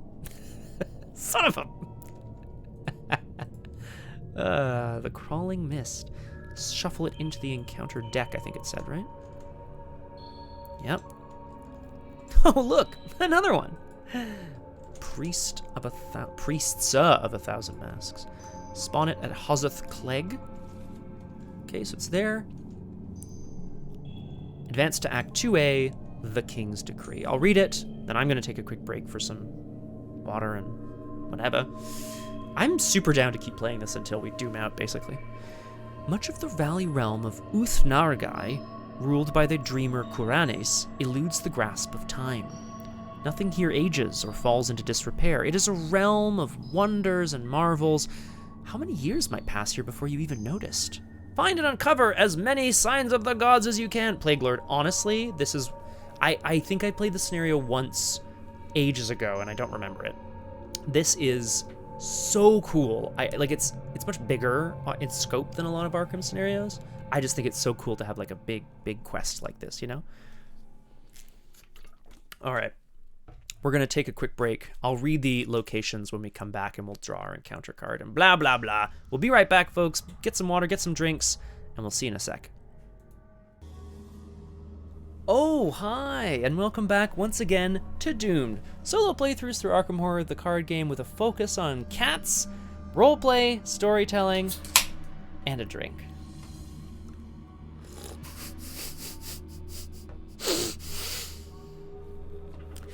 I don't know how to play these characters. Will Scott survive? Son of a... Honestly, if I trust anyone to do well here, it's Luke Robinson. Okay.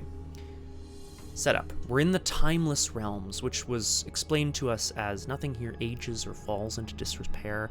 It is a realm of wonders and marvels. How many years might pass before you even noticed? The act objective remains the same. Look for signs of the gods. Selaphais is the port town of Uth-Nargai. Jesus H. Carter knew that they were to come to the land of Uth-Nargai and the marvelous city of Selaphais. Swiftly there came into sight the glittering minarets of that fabulous town, and the untarnished marble walls with their bronze statues, and the great stone bridge where Naraxa joins the sea. God, that's nice. Crosshair, I shuffled a copy of an enemy called the Crawling Mist into the encounter deck. And then here are the locations. Saranian, it's a 3-shroud 1-clue location which is veiled. As an additional cost to enter or leave, you must choose and discard a card from your hand. The marble cloud city of Saranian that lies in ethereal space beyond where the sky meets the sea. Interesting. And Hazuth Clegg, a veiled location as well. In stark contrast to the rest of the Timeless Realm, Hazuth Clegg is a decaying city of dingy, twisting streets and basalt towers that lies outside the reach of the king of Selaphais. Even simple rules of architecture don't seem to apply here, and though there are gods venerated within the city's many temples, none of them are the reputable sort that you seek. And of course, there's a Priest of the Thousand Masks, a 3/2/3, waiting for us here at Hazuth Clegg.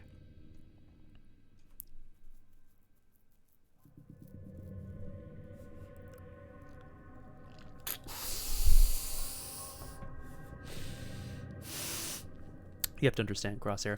I'm sitting here reading your joke and being like, what's this punchline going to be? Missed! Very good. We move into the mythos phase where we... balls. Okay, where we advance the agenda. Well, that sucks. All right, it's fine. Agenda 1B, the Corsairs' Pursuit. Months have passed since you set forth from Ulthar.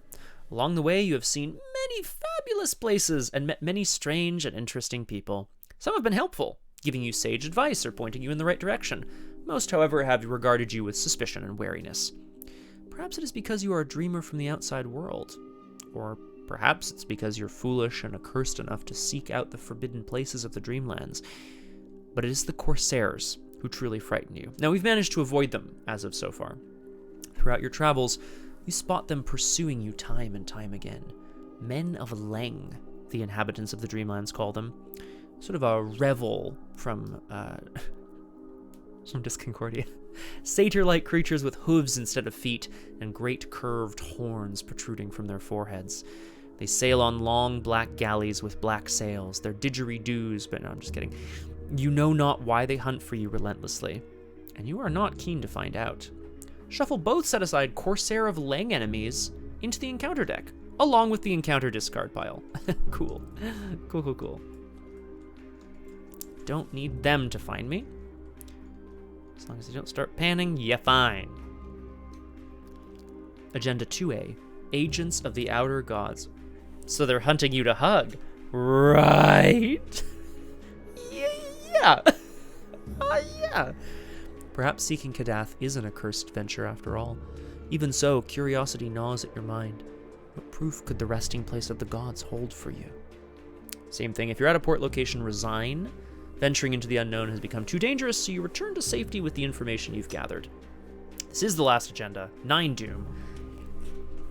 I imagine resigning will be better than dooming out, so I will try to resign before we hit that 9 doom threshold. But of course we draw an encounter card. Gasp. It's hidden.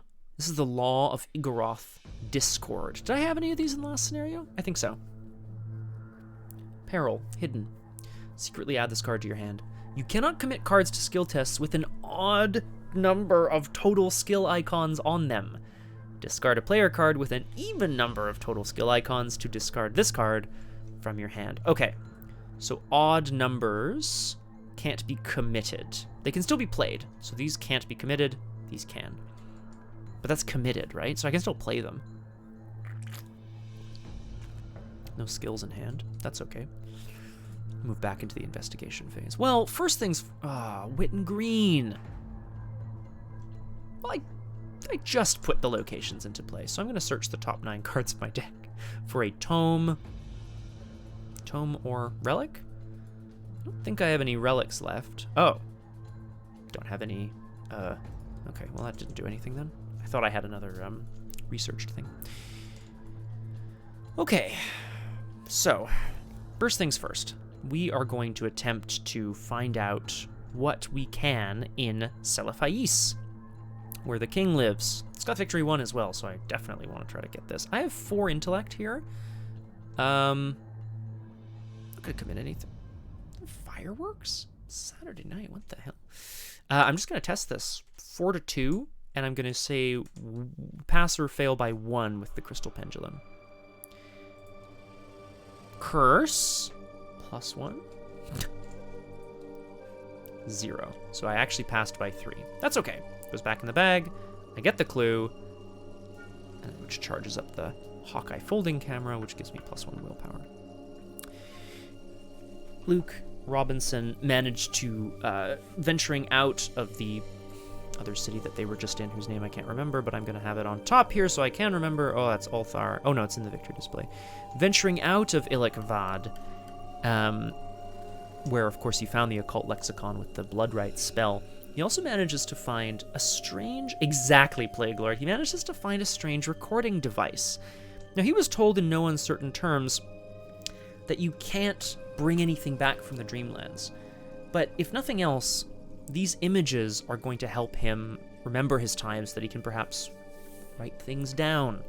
You know, Wit and Green especially is very excited for Luke to try to hold on to as much as he can. What do you mean? What do you mean, Kung Fu Fenris? What, the camera? Come on. What's wrong with the... What? Oh, I like you, Kung Fu Fenris. Don't ever change. Oh, I see. Yeah, well, yeah, that's...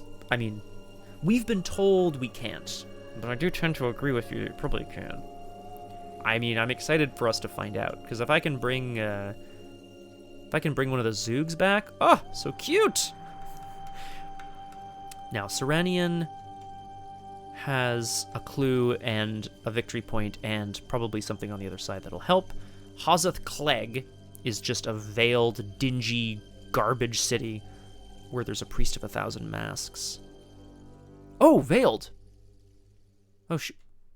Did I read what was on the other side? No, I haven't. Let's do it. Hup. Advice of the King.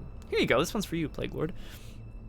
Randolph stops in one of the streets of Selephais to meet with the old chief of the city's cats. And you recall that your companion once told you that Ulthar is not the only city of the Dreamlands in which these curious creatures dwell.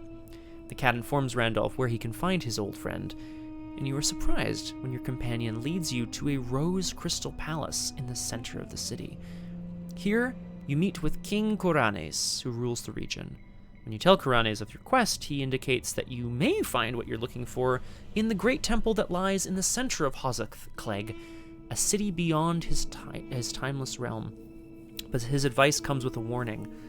Once you enter the Temple of Unattainable Desires, you might never leave. Remember that you have beseeched the king. Shuffle a set-aside copy of Tenebrous Night Gaunt into the encounter deck if able. Flip this card back over. I think there's just the one left. Yeah. Well, it's a lot of enemies in there. Yikes. Okay. Well, we've still got stuff. That's 2. I'm gonna move into Serenian as an additional cost to enter another helpful king. As an additional cost to enter it, you must choose and discard a card from your hand. It's actually not as easy as it seems. I can't commit Bloodright or Sword Cane, but I definitely want to keep them.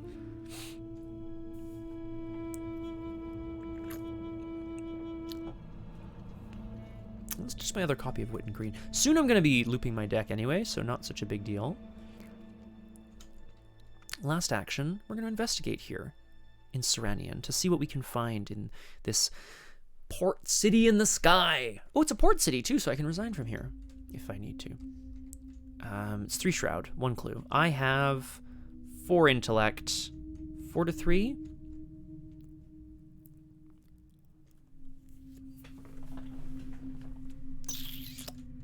Sky ships, I know, so cool.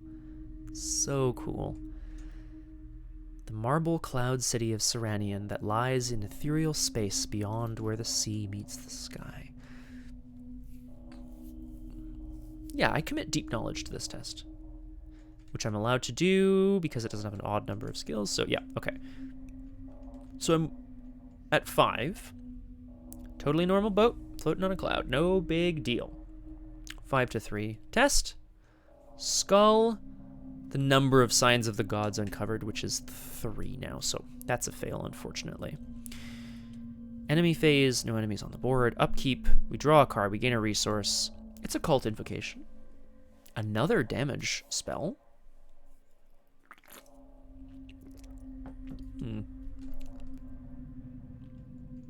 Yeah, I have been doing well, haven't I?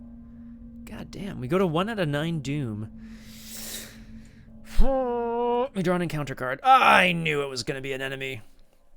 This is one of those Tenebrous Night Gaunts. This is why I wanted to give Tony the edge. Because Luke's got it covered. Tony is in huge trouble. And my drawing luck has really ran out in that scenario. Up here amongst the clouds, this marvelous, fantastic sunny day. Oh, Kung Fu Fenris! You should have told me. That's such a good idea. It's not too late for the mortal actor playing Lear to have an accident and disappear, and then we can cast Parsifal. I'm just saying it's a possibility. You should message me on Discord if you want to pursue this. What? Stop, Pomeranian! Oh, you kids. I like you all very much. I did miss a good opportunity, though. Night Gaunt! Up here in the sky, in the bright blue, sunny sky, Luke feels completely at peace, happy. Until that is, the flapping of wings draws his attention, and a faceless monster swoops down towards him. Forced? When Tenebrous Night Gaunt leaves play as a result of an act's setup, set it aside. After resolving its setup, put it back into play at any city location. Okay, so they hunt forever. I could try to kill it, though. That would be good. I mean, Crosshair, I don't know what is happening. Like, it's anything is possible.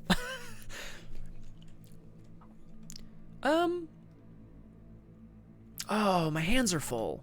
Darn, I was going to use Sword Cane. Look at this. Look at this. It's a Mystic Sword Cane. I mean, come on, what more do you want? Although I'd have to kick out either my camera or my Blood Magic book. Oh, so good. So good. Plague Lord, come right for me, please. This might take a long time. I'm going to have to try to defeat this thing. Or just evade it. I can just try to evade it. Occult Invocation deals 3 damage. Bloodright deals up to 3 damage, or up to 2 damage. I should just try to evade it. Because then I can get the clue and, like, get out of here, right? I would leave. I would go to the Dream Gate.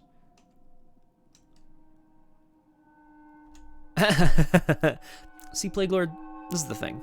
Come and join us on RPG Clinic, where prep is much more about, you know, goals, story beats, you know, less about any sort of actual prep. Actually, we're starting our new season soon, TM. We have a one shot on Sunday, Goose Fellas, where we're playing Mafia Geese. One shot on Sunday at 5 p.m. Eastern. If you can make it, that'd be great. Yeah, exactly, Kung Fu Fenders. Exactly, you prepare the snacks. Yes! And Kung Fu Fenders it has been for years. Or if it hasn't, you guys haven't told us, and you really should. Okay, question. Do we try to defeat the Tenebrous Night Gaunt? I don't have a ton of money, is the problem. And I feel like... Although, I don't know, I've got, like, so many allies with health and sanity, too. Maybe I just, like... Maybe I just take the damage and the horror. Like, maybe who cares?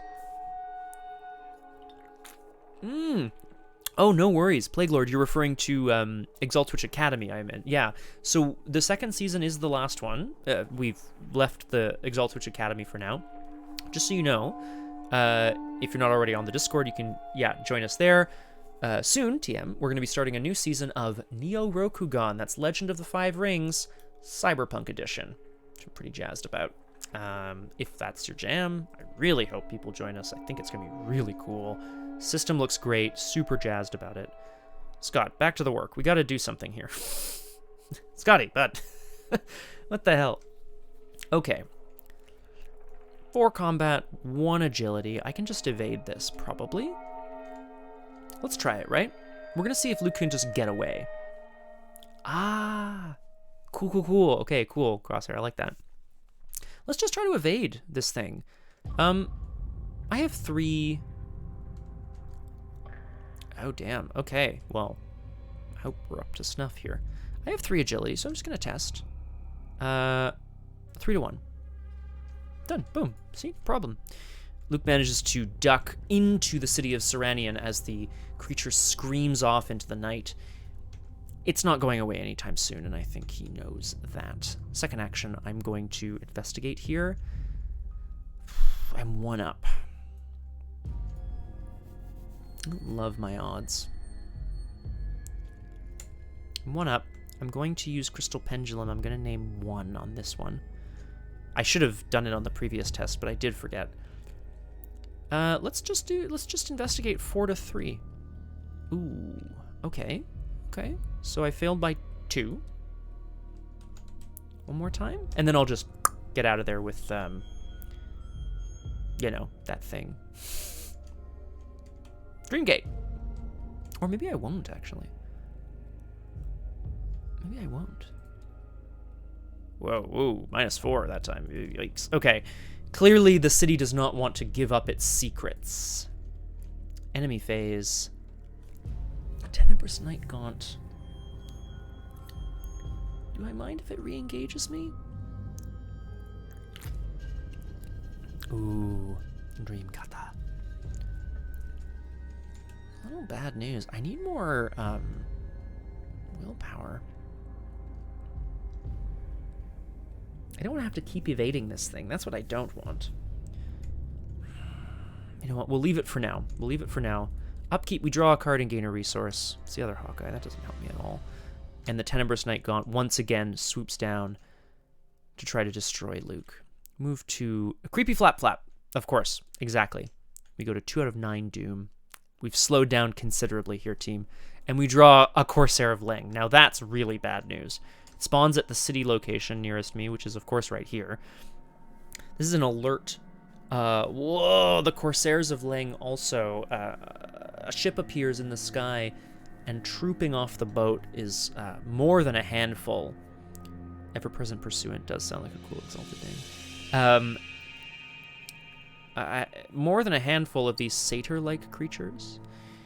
This is a humanoid monster with 2 combat, 4 health, and 5 agility. After Corsair of Lang attacks via its alert keyword, it gets -3 evade for the remainder of the phase. So if you evade it and it fails, or if you fail, it will attack you. But then, -3 evade, so it's more easy to get away. Well, this I do not like, and now I have to start dealing with these creatures. Stat. So, first things first. We're going to... If I can... Occult Invocation. I can discard cards to deal damage. To deal up to 3 damage. And then Bloodright does... They have gone for the rather more direct route of piracy. Well, that's it. Their pursuit is getting scarier. And this makes a lot of sense to me. First action, I'm going to play Bloodright. It doesn't provoke attacks of opportunity, so I draw 2 cards. Great. I may then discard up to 2 cards. Yeah, exactly, Crosshair. Whee! I want to deal with these guys. I don't like these guys. I can discard up to 2 cards, so I will. 1, 2, spending a resource each time to deal a damage to the Corsair of Lang and a damage to the Tenebrous Night Gaunt. Second action, using this lexicon has also now taught Luke one more trick, an invocation. He calls forth... exactly. The magics erupt from Luke's hands as he tries his best to force the creatures back.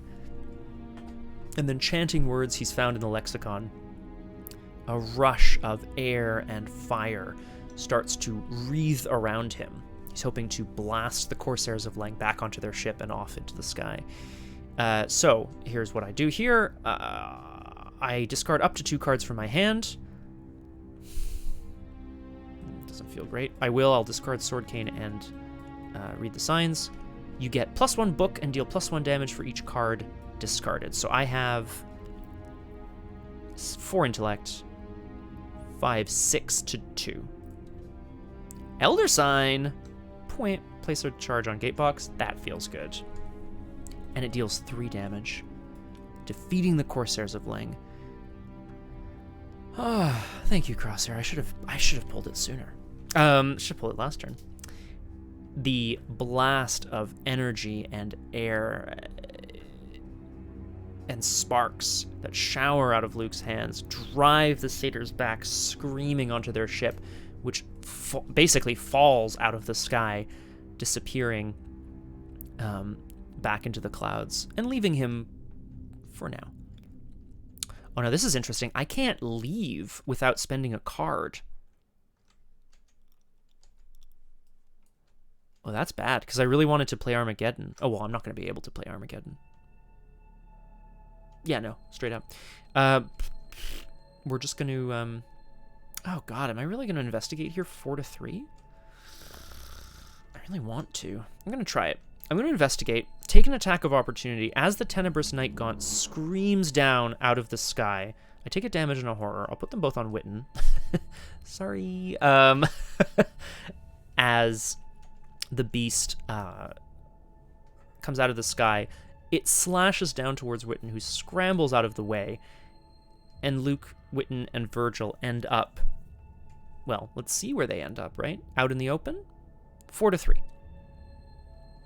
That sucks. That's really bad. So this is -2.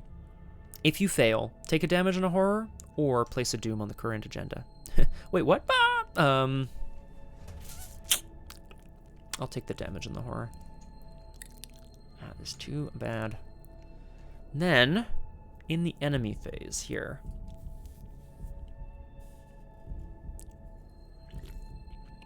I think I'm gonna, before I get hit again this turn, I'm gonna Gatebox. Because I'll upkeep from the Gatebox and like blah blah blah. So we're gonna disengage from the Tenebrous Night Gaunt and disappear off into the Dream Gate. Yeah. That's too bad. There's going to be a way I'm going to be able to get into Seranian, but maybe I should focus on Hazath Clegg. I should maybe... Well, whatever. We'll end up drawing some more and getting more resources and stuff. I don't even know what's left in my deck. The damage to their flesh and to their minds is... Well, it's easily the most terrifying thing that's happened of late. The Eldritch Blast that Luke Robinson managed to conjure up from the lexicon has left him exhausted, and they need to recuperate for a while at Dreamgate. Yes, that's true. Upkeep, we draw Internal Injury, a classic. Recuperating in the Dreamgate, Luke once again feels that pain inside his chest, the old wound from his time in the Dreamlands, the poison given to him by a terrible Leng assassin. It says at the end of your turn, take a direct damage. 2 actions to discard it. So I will be discarding this, but that's next turn. Don't need to worry about it right now. We move into the Mythos phase, 3 out of 9 Doom. And we draw an encounter card. If it's an enemy, it gets discarded. Balls. It's hunted by Corsairs. Ah! These guys, they will not leave me alone. The Corsairs, of course, are now absolutely furious with Luke, with Witten, with Virgil, with Randolph. This little group of investigators. Exactly. They are searching the ports in this region. They're searching the bars. They're searching for everything that they can find. Move back to the investigation phase. At least it doesn't hit me right now. 2 actions to discard Internal Injury. I'd like to play Armageddon. I don't have anything else to play. Exactly, Plague Lord, so we need to be careful. I can't even really fight the Priest of 1,000 Masks. Oh, God, and then the friggin... Oh, jeez Louise. Although he only does a horror, so I can just try punching him. Let's draw. First action, draw. Okay, it's another Armageddon, and then we'll clear the Internal Injury. So I spent the turn kind of recuperating a little bit. Luke Robinson tries to get his energy back, making sure that he's doing everything in his power to survive this place. At the end of the investigation phase, Dreamgate leaves play, and I get to place Luke at any revealed location. I'm going to place him in Hazath Clegg, where I get engaged by the Priest of 1,000 Masks, who puts a horror, on Virgil Grey. Once again, Hazath Clegg is where the King of Selaphais directed Luke to go. This is a horrible place where around every corner, a masked man seems to be waiting. Another hooded figure on a rooftop. Another darkened figure in a doorway. They seem to be everywhere. And it is starting to drive them mad. Upkeep. We draw a card, we gain a resource. It's Vantage Point.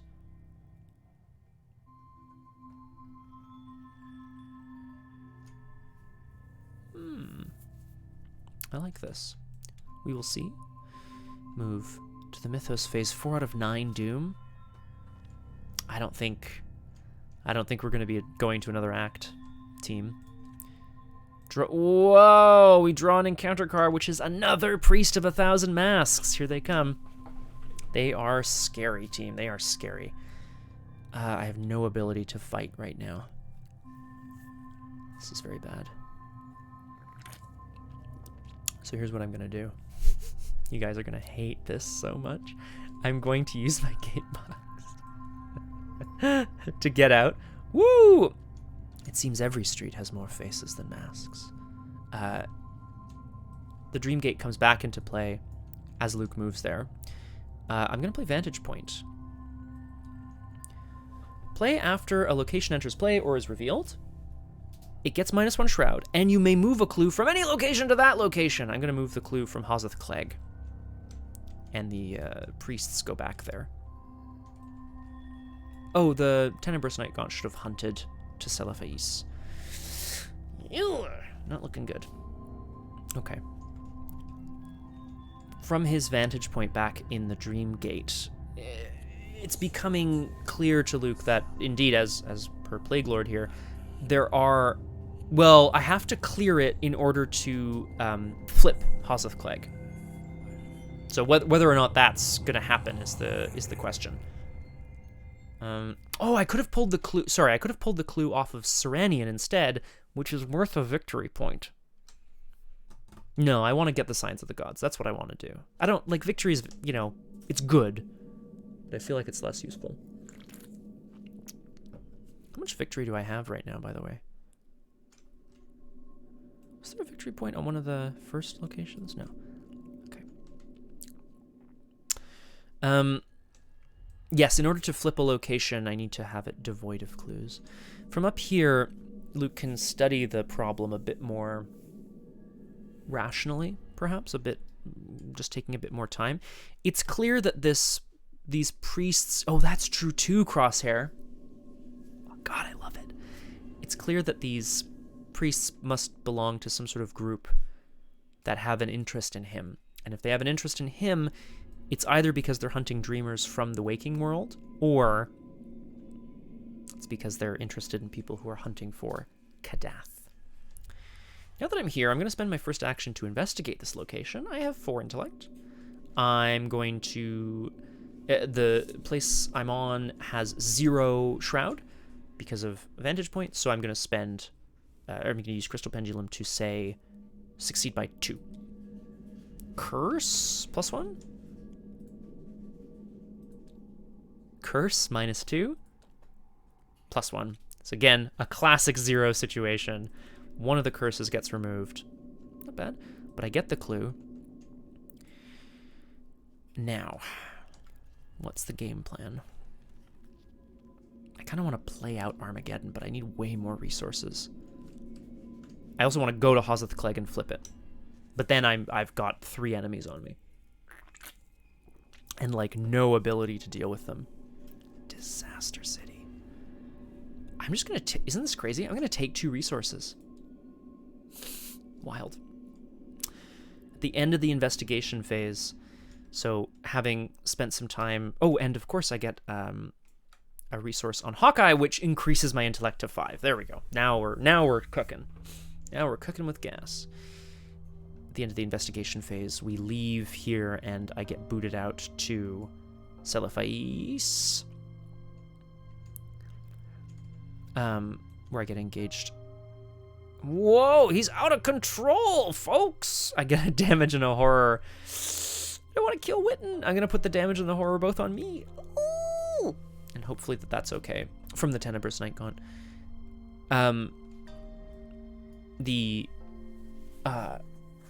Yeah, the leaving the Dreamgate, even after all this time, the creatures are still hunting, the cult is still hunting. Luke can feel that this, what is this, Eastern Kingdom, is truly a place of horrors, the likes of which he has never seen. Sorry, that was the enemy phase. So then in the upkeep phase, I draw a card, I gain a resource. Oh... Yes, sir. Storm of Spirits is a spell. You fight using willpower. If you succeed, instead of its standard damage, it deals 2 damage to each enemy at your location, and then you take a damage if you reveal a bad stuff token. Because it's a storm, you see. I forgot I had that in there. No, that means I'm not going to get to play Armageddon. That's okay. I still think this is better. It does the thing I just said to do. We go to 5 out of 9 Doom. Gil! We draw an encounter card. Whispers of Hypnos. I'm going to choose... Ooh, buddy. I'm going to choose Combat. Oh. That doesn't feel very good, does it? As we move back into the investigation phase. So. Okay. Exactly. The city's inhabitants are just going to have to deal. I'd like to evade this guy. I'd like to Storm of Spirits over here in Hosseth Clegg. I can do that first, so at least I can try to get rid of the things. So let's do that first. My first action is going to be to play Storm of Spirits. Having recuperated in the Dreamgate for enough time, Luke has managed to recharge a bit of his dream energy, as it were. And by focusing, despite the screams of the Night Gaunt hunting him outside, he is able to see each and every twist and turn of the city of Hazeth Clegg and all of the cultists that reside there. And he's going to try to strike them down with energy. So, I am fighting using willpower. I have 6 willpower against a fight of 3, not 2, because it has +1 fight. So, he's doing his Thor thing, I guess. So I have, 7 willpower, sorry. Right. 7 to 3. I'm going to say succeed or fail by 2. -2. So that's, 5. So, okay, cool. So okay, hold up. What happens? After it begins, if this test succeeds or fails by that number, draw a card. So, I draw a card, which means I shuffle my deck, I take a horror, and I draw a card. Okay. Then, the Storm of Spirits explodes. It deals 2 damage to each enemy at my location. I was playing it as if I was at House of Clegg, so it kills both Priests of 1,000 Masks. The lightning strikes down upon Luke's enemies, and he can almost feel their thoughts hunting him as they vanish into the ether. It's back to us. I would like to evade the Tenebrous Night Gaunt and run. That's what I'd like to do. So let's try, shall we? I have 3 evade. 3 to 1. Skull -3. Evade again? That's another skull. That sucks. Okay, so in the enemy phase, I can take another hit, or I can gatebox my way out of there. Doesn't that suck? Whatever. You know what? Gatebox is a resource. I'm using it. So in the enemy phase, the number of times that Luke has ducked back into his gatebox, absolutely insane. We end up back in the Dream Gate. So we move to Upkeep. We draw a card. We gain a resource. We discard Whispers of Hypnos. As we move back to the Mythos phase. Luke is eyeing Hazeth Clegg with great interest as we go to 6 out of 9 Doom. Ooh. And we draw an encounter card. I was worried about this too. Prismatic Phenomenon. The Power Treachery. The first time you perform one of the following actions, draw, resource, or play, each round it costs an additional action. Forced. After you successfully investigate a location, instead of discovering clues, discard Prismatic Phenomenon. Here in the Timeless Realm, the twists and turns leave far too many directions. And yet, Luke is going to venture on and at least try. I'm going to walk into Hazeth Clegg and flip it over. Deep within the rundown city of Hazeth Clegg, along the street of the Pantheon, lies the Temple of Unattainable Desires. Exactly, Plague Lord. It is a grand temple of onyx, its iron gate fashioned to look like a mass of twisted and intermingled serpents with amethyst eyes. Lanterns cast a baleful red glow at the entrance. You shudder at the thought of what profane rituals might transpire within its unhallowed halls, and yet, your gut tells you this awful place may hold the answers you seek. Put the set-aside Temple of Unattainable Desires location into play. Whoa! What's this? Temple of Unattainable Desires. Desire. Boop. It's over here. It's connected to this. It's connected to the Hazeth Clegg and to the Star location. The way into the temple is barred shut. You cannot enter unless an investigator has beseeched the king. The interior of the temple is even darker and more twisted than the city in which it dwells. Hooded lanterns bathe its halls in dim crimson light, and no friendly faces greet you within. Thanks, Gunnar. Oh, Gunnar, are my new ones uploaded? I have new ones coming. Sorry, team. For anyone who's subscribed to me on Twitch, I had a ton of new emote slots. I'm shocked. And there are lots more coming in the coming days. Ooh! Ooh! Oh, there, I see. Sorry, Gunnar. Yes, I can't tell because I'm using a different chatbot. I should stop doing that. Profane rituals. Well, thankfully, having already beseeched the king for aid, Luke Robinson is able to enter the Temple of Unattainable Desires. That's my second action. My third action is going to be to investigate this location.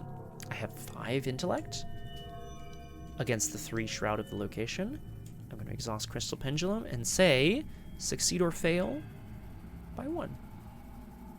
Okay, succeeded by a lot more than that, but I'll definitely take the charge on Gatebox. Thank you very much. We get the clue.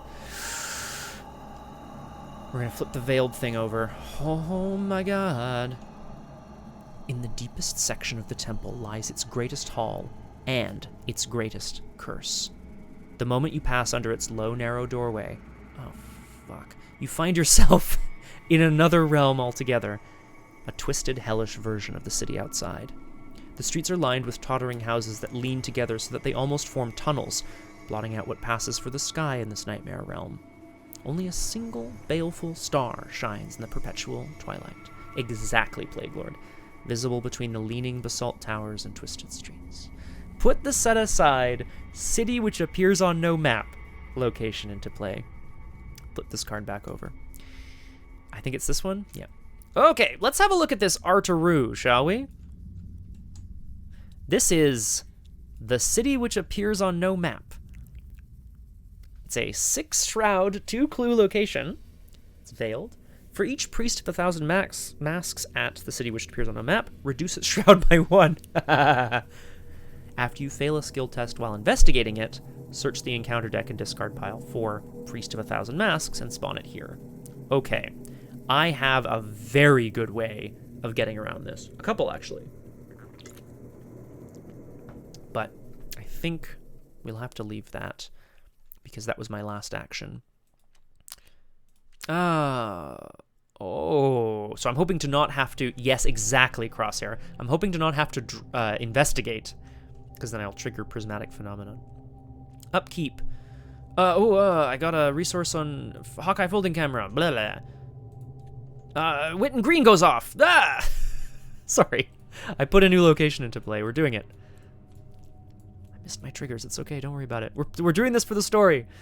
Witten, what do you got for me, baby? Astounding Revelation. Boom. 2 resources. I'm looking for tomes or relics. None. That's too bad. I was hoping to thin my deck slightly. Oh well. Upkeep drew me a Promise of Power.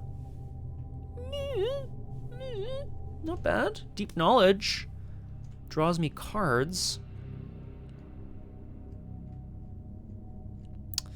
Thing is, I can't really afford to... Oh, yeah. Oh, for sure. I mean, it would be wild, though. Like, it's just gonna be so busy. We move to 7 out of 9 Doom. Can he do it? Sorry, we have to draw an encounter card. Dreamlands Eclipse. When you initiate an investigation, take a horror, or your location gets +2 shroud. Okay. Now, here's the issue.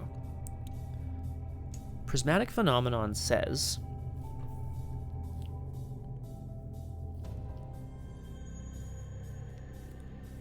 each time you draw, resource, or play, it costs an additional action. I could... sorry, Tenebrous Nightgaunt should have hunted during the enemy phase. I totally whiffed on that. I could investigate this location. I wouldn't discover clues. Oh, instead of discovering clues. Well, I wouldn't discover clues, so that doesn't work.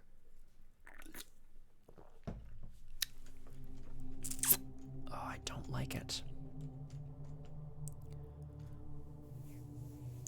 Okay, here's my thinking. I have a card in this deck which allows me to add my willpower, and then get 2 clues. So that would be a pretty good way of investigating. But then, of course, that gets borked by Prismatic Phenomenon. The other possibility is a card called Stirring Up Trouble, which I have a copy of, a single copy.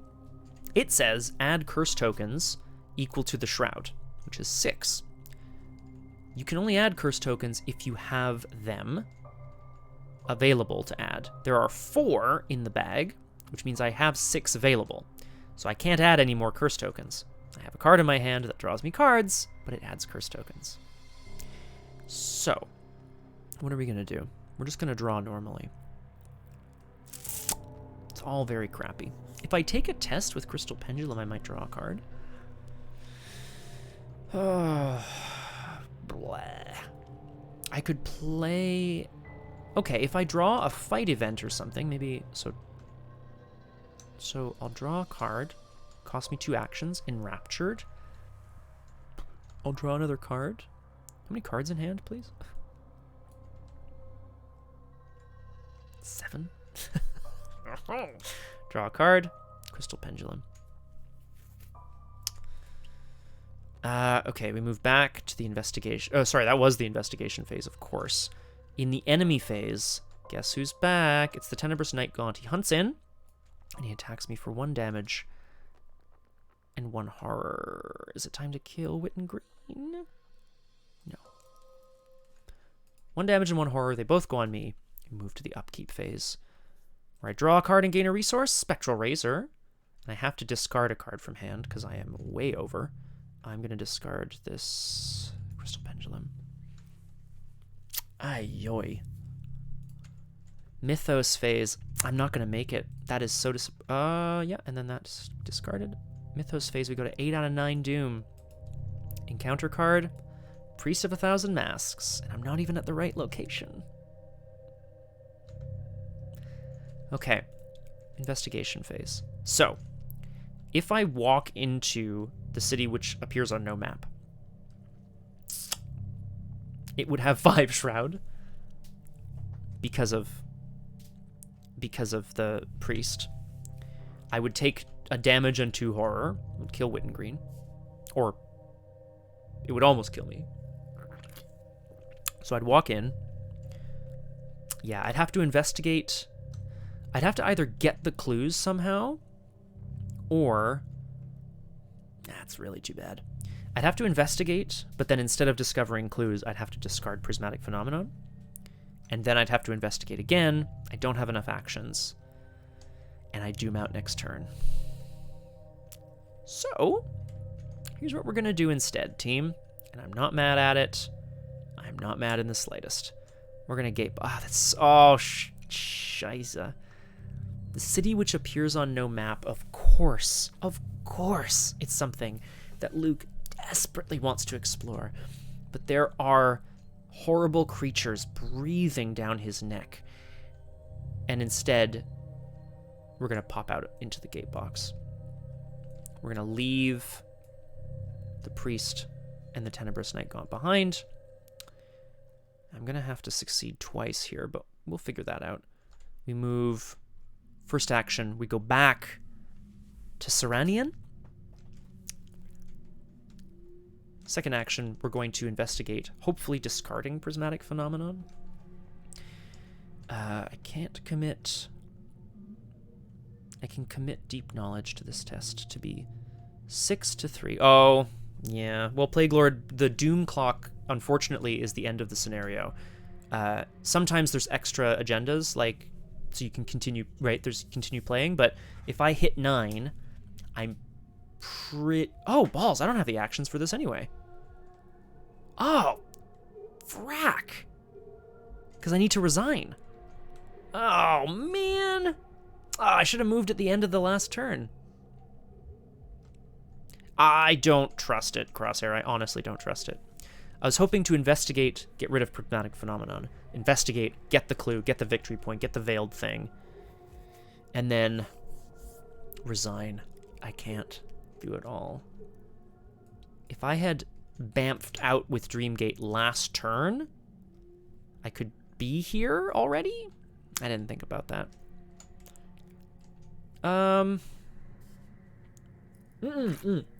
Plague Lord, yes, sorry. You're absolutely correct. I had 7 turns on the first agenda, so it's 16 total.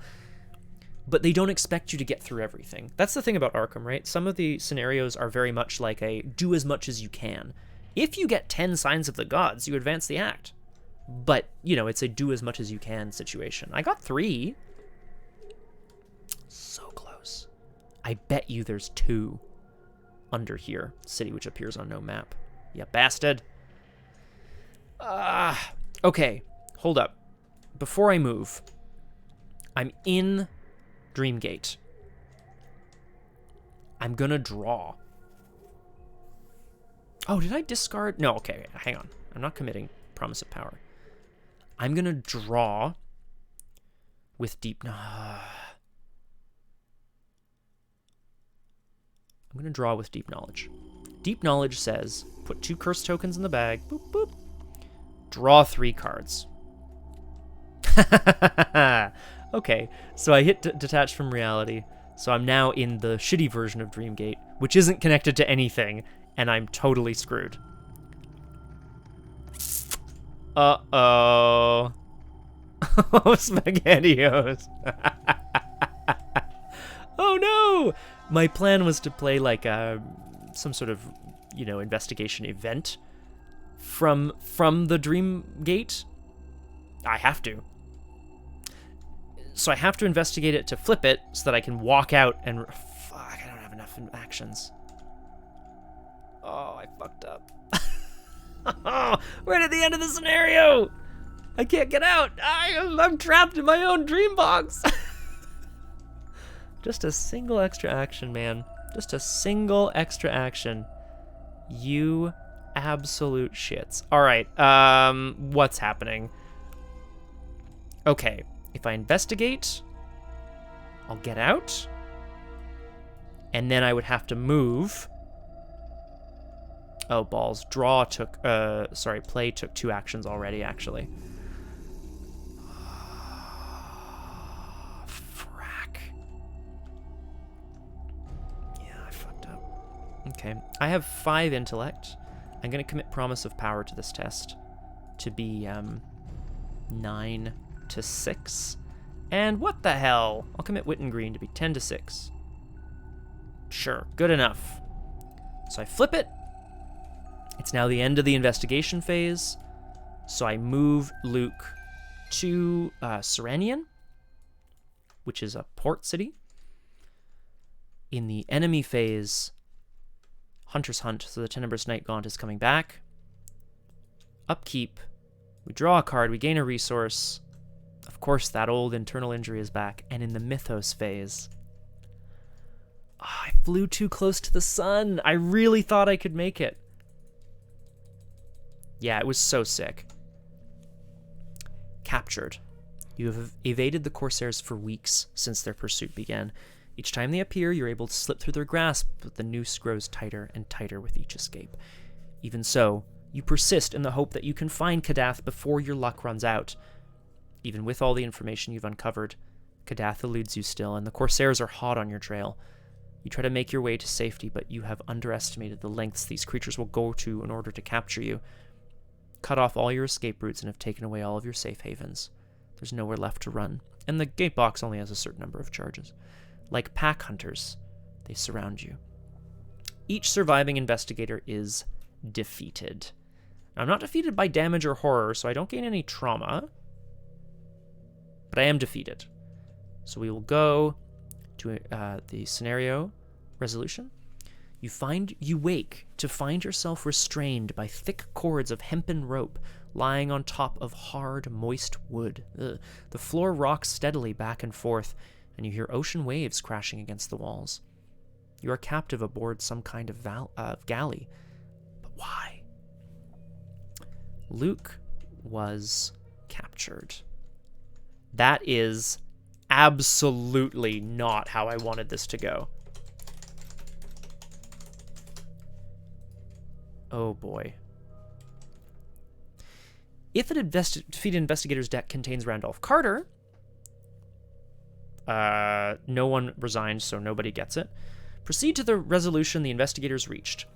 If no resolution was reached, skip to resolution 2 because each investigator was defeated. Exactly, Crosshair. He flew too close to the sun. He got some information out of the Forbidden Lands, but here he wasn't able... He like got into the Temple of Unattainable Desires. He got into the city which appears on no map, but he just couldn't get out before being surrounded by enemies. As you examine your surroundings, you notice that your other companions, including Virgil and Randolph, have been captured as well. They're unconscious at the moment, but maybe when they awaken, you can formulate a plan to free yourselves. Plague Lord, good question. Yes. Short answer, yes. You can play up to 4. The thing is, so Crosshair makes a good point. A lot of the difficulty scales, so you need more clues. You need enemies have more health, right? Like, things scale. But if you're playing, like, let's say you're playing 2 investigators, right? 1 combat, 1 investigation focused, say. The investigator who's investigation focused could be picking up 2 clues at a time, and the hunter could be dealing with all the enemies. Again, that's theoretically. You're playing 3 or 4 player, even though there's like 4 or 8 clues per location, people can just kind of scoop clues. Maybe someone's more of a flex, they can do both, you know. You draw more encounter cards as well, but the more people you have, the more options you have. In my scenario, right now, I'm playing solo. I got bogged down by enemies. What was I supposed to do? Exactly, Gunnar. And, Gunnar, here's the best part. For me, I lost. But the campaign's not over. I'm still playing. And the story continues. They are unconscious at the moment, but maybe when you awaken, you can formulate a plan to... Yes, Plague Lord, I'm going to be reading that shortly. I'm excited. After all, despite the setback, you have learned much of the Dreamlands and of the gods who dwell atop unknown Kadath. Though you still don't know its precise location, if you're able to escape from this wretched galley, perhaps there is hope. You swallow a ball of despair and hope that this is not the end. Victory X. For each sign of the gods, record 1 tally mark next to evidence of Kadath. So that's 3 more, which takes me up to 5. In your campaign log, record Virgil was captured, Randolph was captured, and then I have to do the scenario 2B. So Randall and Virgil were captured. And experience. Let's have a look. I earn 1, 2, 3 experience, 4 for Celephais, 5 for Temple of Unattainable Desires, and that's it. Well, plus the 2 from the beginning of the scenario. 7 experience! That's pretty good. Yeah, not bad. Okay, that's us. That was a long scenario, folks, but I was very happy. It's really too bad, because at least if I had resigned, maybe I wouldn't have been captured, right? Who knows? Doesn't really matter. Okay, team, that was a lot of fun. Thank you so much for... Well, Plague Lord, we're captured now, but we'll see where we end up next time. Join me next time on Doomed. We're going to be looking at Tony Morgan in The Waking Side, 1,000 Shapes of Horror, which sounds much worse. Barely 3 hours. Clonk. Thank you all so much for joining me tomorrow at 1700. That's 5 p.m. Eastern on RPG Clinic. We're doing another one-shot between seasons. We're playing Goose Fellas, which is a goose RPG. Yeah, goose. Gangster gooses. Gangster geese. There it is. Nice. Nice, Gunner. And then there's more streams throughout the week. I'm streaming on Tuesday night at 6 p.m. Dr. Surgeon's back with more of his unlife as a vampire. Very excited about that. Follow us. Find out what's going on. I hope you, the Untitled Goose Gang. I like it. Thank you, guys. It's really so much more fun when there's people here. You called. I'm so happy when there's folks here to interact with the stream and stuff. It's too bad about this scenario. Really wish I had won it, but what are you going to do? Hope to see you all at the next one. Have a great rest of the weekend, and if we don't see you around, we'll see you when we do see you around. Bye.